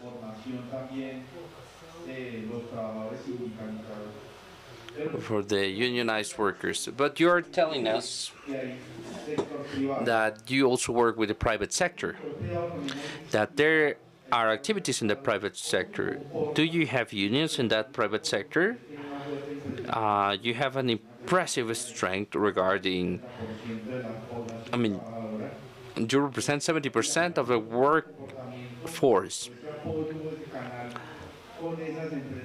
So how does it work with the private companies? How that with the workers that do not have the same benefits? Or when you work with this bargaining at a national level, do you include the private workers? Good question. It is a good question. I might not know the origin of FATSA, but let me tell you that FATSA is a federation and we work with workers of the private sector together. So, in the University of Argentina, I mean, we have the public sector is everywhere. The state participates basically, I mean, the state is everywhere. In all the places where we have people, the state is involved. And everywhere where there are people, we have a hospital or a national hospital. Well, the thing is that you always have these services and representation of the national system, health system, at any place in Argentina. So if we talk about, we have the clinics in the big cities, but it is disseminated throughout Argentina. FATSA has representation. The biggest representation of FATSA is in FATSA public sector, and in the private sector we're 50-50. Why? Because I must insist in what I mentioned. Argentina has so much inequality that in many places where private health has no presence, is because they don't have customers. There's no market for that. That's where the public sector is strong. The unionizing that FATSA make invites all the workers, and we're a unique union. And that's a great advantage in the private sector. So I told you, in Argentina, the unions are by profession. We determine the profession, the activity, and from there we establish the working conditions. And I said this as an example because we have the unions by profession, and in some other countries we have the unions by company. It is more complicated to have the unions when it is fragmented. We have everything together. That happens in the private sector. While in the public sector, different than the private, we have several unions. We have the unionizing rate is high, but it does not belong completely to us because there are some other unions, and the workers have the right to decide which union they want to go. We are really strong in Rosario and several provinces, but it doesn't mean that we are the only ones all around the country. So our strength lies, and where we design the policies and the resources come from the private sector, but also in the public sector we negotiate to create a strength in the unions, and this is done through the bargaining that we do on the public sector. I don't know if it is clear. Yes, well, this is really interesting. I mean, that you mentioned these capabilities, because the idea is for us to reach this point in Colombia, to create our unions by profession, by sector. But this public part, I mean, it is the state who generates those benefits. No. And the public, it is not I mean, the public servants do not have a special, I mean, do they have a special regime? It happens in Colombia. So the question is, how do you level up this private company with the capabilities of the public servants? I mean, and to provide the benefits that you are telling us, because you are explaining the negotiation, that the bargaining is for everyone. I mean, are there any difficulties, I mean, as private companies, to level up those benefits that the union, that FATSA achieves at a national level? Okay, I understood. And I think that this question is great. The importance is to have a strong federation. If you have a strong federation,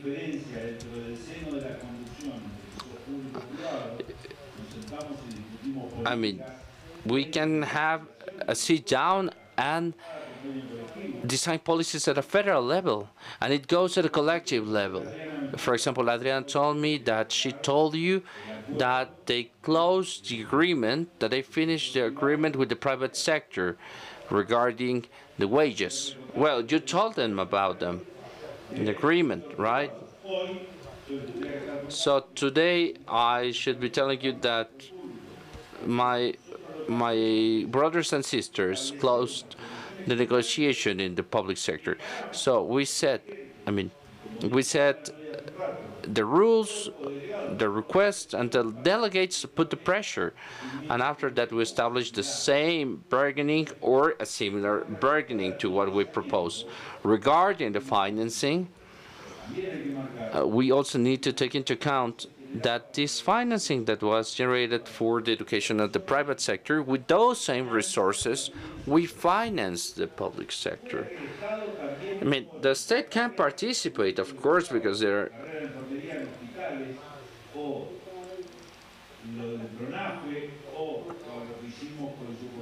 and what we did with PRONAFE, with the, I mean, this comes from a national program where we have a sit down with the Ministry of Social Development. We tell them, well, we want to set up a record of the domestic workers, or when we create the auxiliary training in gerontology, well, that we did with funding from the private sector.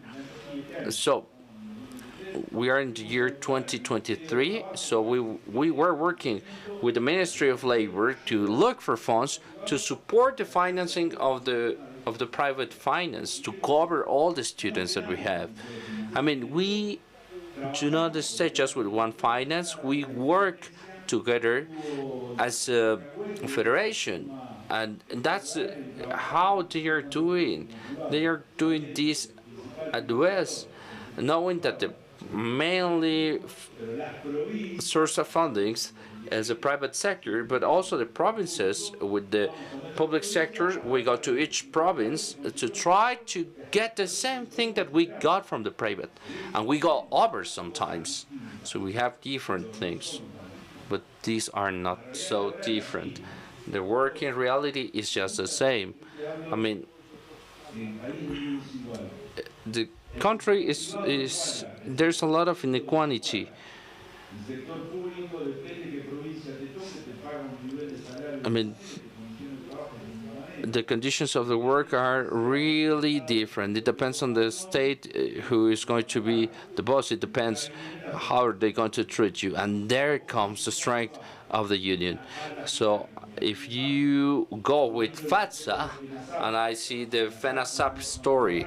So FENASAP, when they started, it was a small federation, and it was the individual voice of each clinic. And now it is the collective voice of the health workers in Chile, because they created this strength as a union. So this is what we're looking for, not only for FATSA, but from UNI, to generate a structure that is so big that when you sit down, you're not alone representing your union, but that there is a big structure behind you, backing you up. My question is for Andrew. Our brother from Argentina, I understand half of my question, but now the question is, in Colombia we have a problem, that is that the Colombian state pays to the private entities.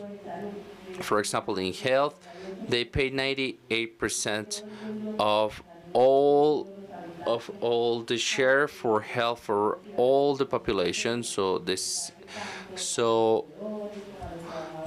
service providers, the private entities, they pay for all the services.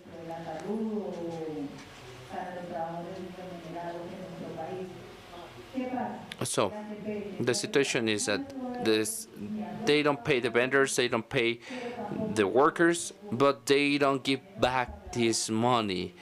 So Andrew mentioned that in the States they give back the money that they don't use. They pay to the workers. They do what it is need to be done. So in our country, we have this big problem that the private entities do not pay the workers, don't pay the vendors, and don't pay back to the government. And there is not audit. They do not allow to have audit. So this is a problem that we have been dealing with Law 100. I mean, we have 1,600 municipalities in Colombia, where we have 800 municipalities without a hospital, where we have 186 municipalities with birth rooms. Imagine. But the private companies do not want to put the money there, you know. But they don't allow to be audited. We don't know what is the expense, but they are always asking for more money for the Colombian state. The Colombian state is which put the benefits that puts the money. But not even the government tell us what are they doing with the money that is supposed to be for health in our country.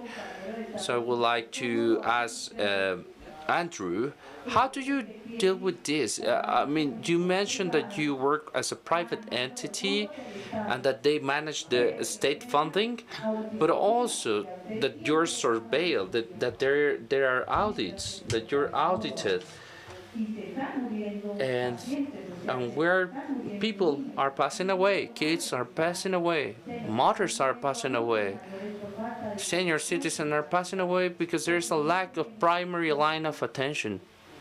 Thank you.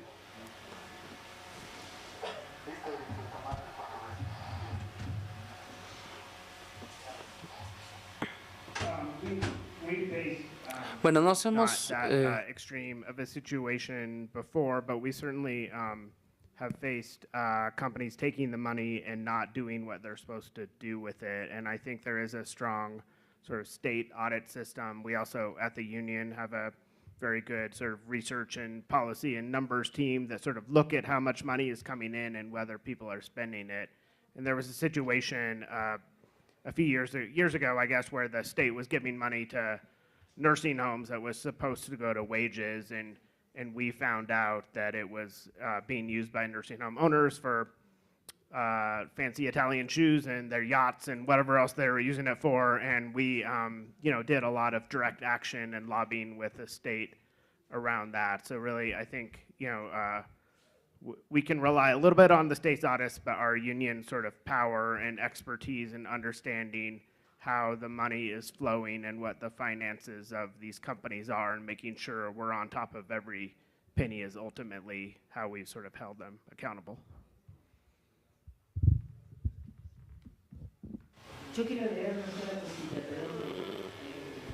I'm sorry for talking so much. I just would like to add something. So a powerful union may have more possibilities to negotiate, to bargain. I think that the training topic is a key point for social dialogue. I think that this is something that we must take into account, because as Edson mentioned, that there are companies and yes, there are business people, but nevertheless, the business people, they know that the work in health, it's in a permanent change process, and that they will need people that are properly trained and that are ready. So I think that one of the ways, when there is no link at all, is to establish training as any other topic, that it is in benefit of both business people and unions. Other example, I mean, now we have declared that hygiene and security is a fundamental guideline, that is a baseline, and these are topics that, I mean, this is something that we cannot work out without an agreement with the business people. And business people really, it's for the best interest that there are almost no accidents, at all. And this is something that we need to think of, looking for the ways to discuss this and being while we are properly trained, and to say, well, this is what we need to talk about because this is something that we will work together as an industry, and this is good for both the industry and the workers.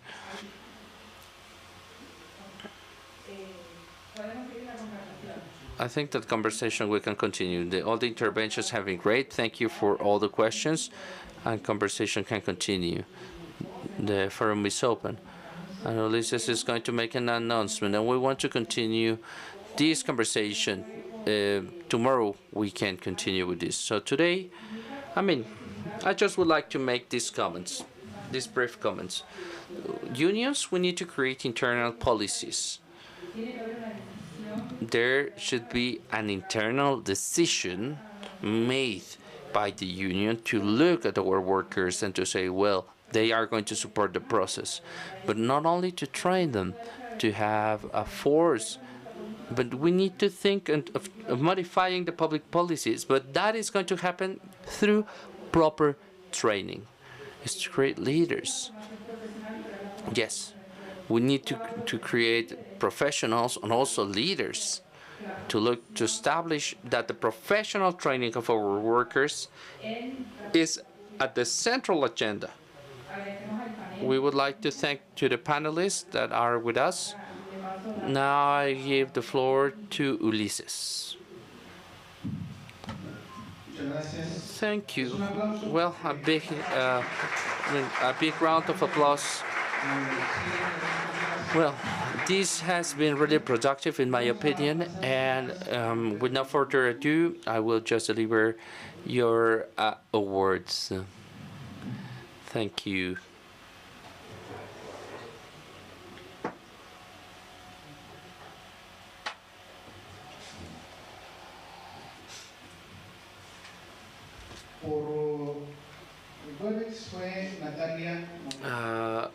Via Zoom, we had Natalia Moreno. This is your award. Thank you for being part of this.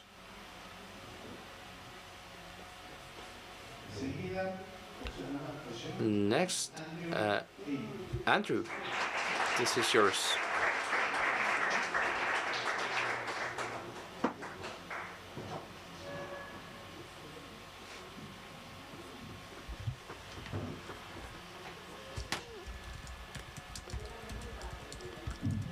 This is the best part of the panels.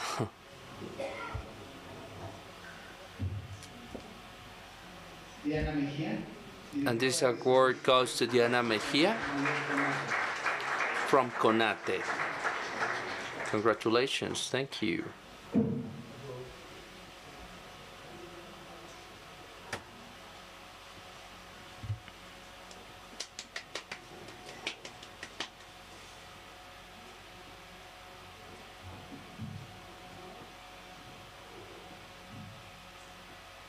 And this award goes to Ruth Diaz. Thank you for being part of this.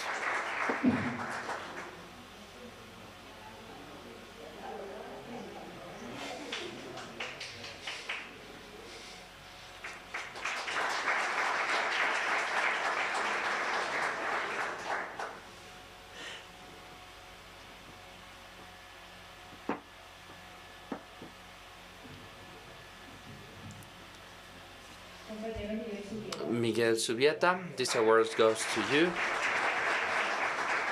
Global Chairman of Unicare.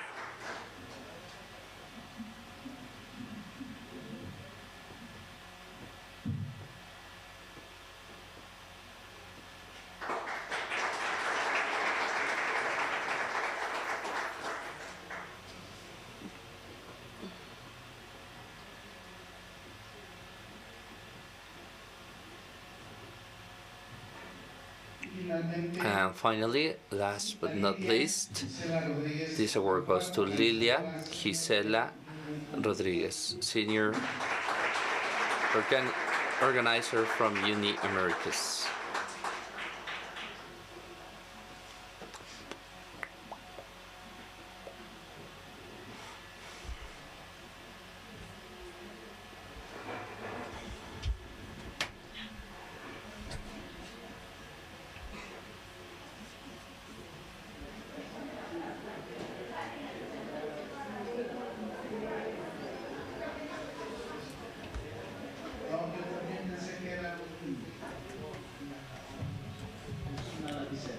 I thought it was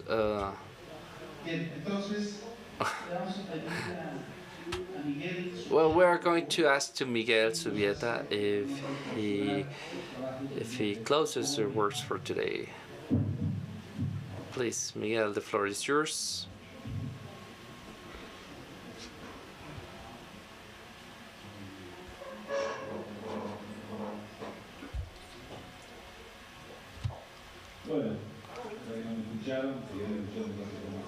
Well, for those that haven't listened to me today, you're going to have the opportunity to listen to my beautiful voice. But, well, in the first place, I would like to thank to everyone.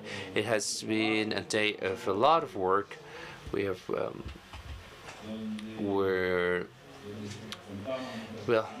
we have shared our experiences. We deep dived into the problems that we are facing in each sector.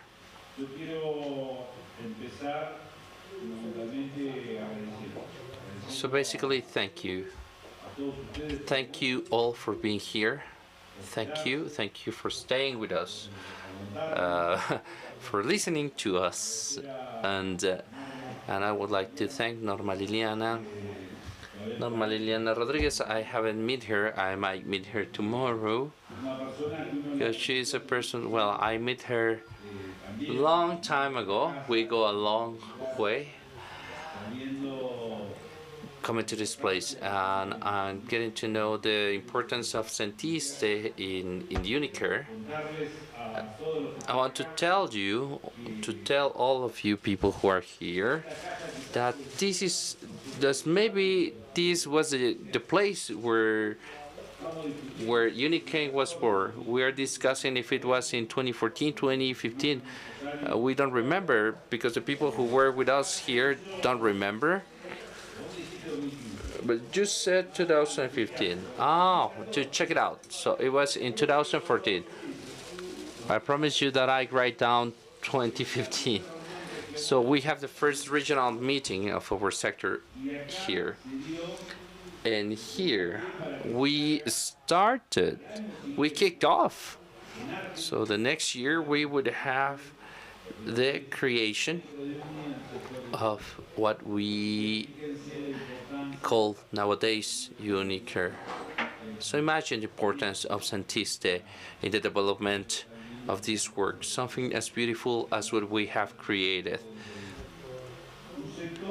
This is a sector that we know that we should keep on going for having better trained workers, a sector that we need to come together as a union and strongly request to have decent conditions for our workers, a sector where we have social dialogue as a flag, and at least in the afternoon when I was with you, I mean, to work in pro of unionizing what our brothers and sisters from Colombia mentioned. This is important. We need to join more people to the unions to have more power and to represent it a better way to our workers. So this collectiveness is our main flag. Without collectiveness, we're individual struggles that won't lead us to where we want to be. I must insist in what I said today. I don't want unpaid workers. I don't want people who are not being recognized for their work. So the record of the workers is something fundamental in our sector. To come together through social dialogue with the states, with companies, And to start recording workers, we need to look for ways. Let's come together. Let's look for solutions. Let's talk about it, because I'm convinced that we're going to get a lot of solutions for our sector. And there is something fundamental that we always mention. With strong unions, there is no way that we can have unprotected workers. And this is a main point here. If we achieve to be strong enough to bring more people under our umbrella. Oh, today we were talking about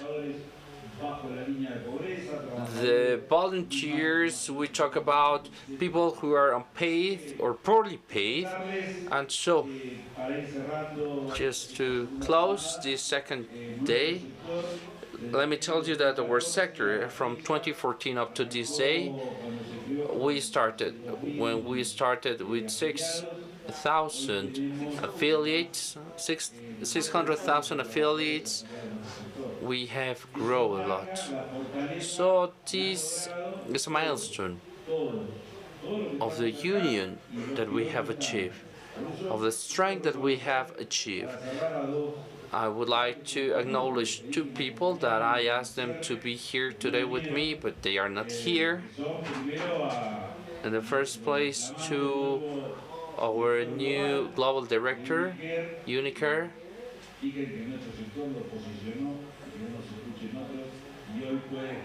and today he is representing us at a global level, Alan Sable.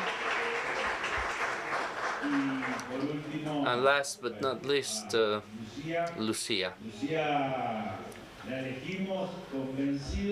Lucia, we elected her, convinced of her skills, so she's our new regional director.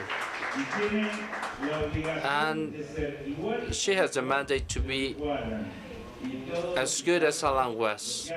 And we all know all what you have achieved. She has knocked doors. Sometimes we have worked with him. Lucia, Adriana told you what you need to do. I won't repeat it, but let there be known that we have two great one brother and one sister that are going to be supporting our sector in growth. And thank you. Thank you, thank you, thank you for being the headquarters. Thank you for being with us and for your presence always. So, thank you all.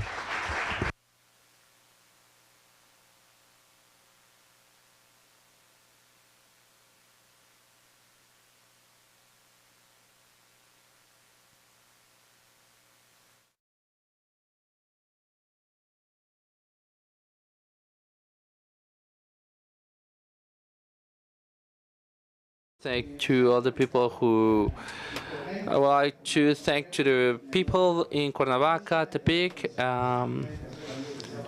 the transparency unit from Santiste, General Hospital in Querétaro. We have the presence of many clinics around Mexico. Thank you for joining the streaming on YouTube. Have the presence of Peru, General Hospital Lázaro Cárdenas. And we have also people from Girona, Spain, migrants in pro of the domestic work. Is that the one to back? Thank you very much for joining our streaming. And finally, I would like to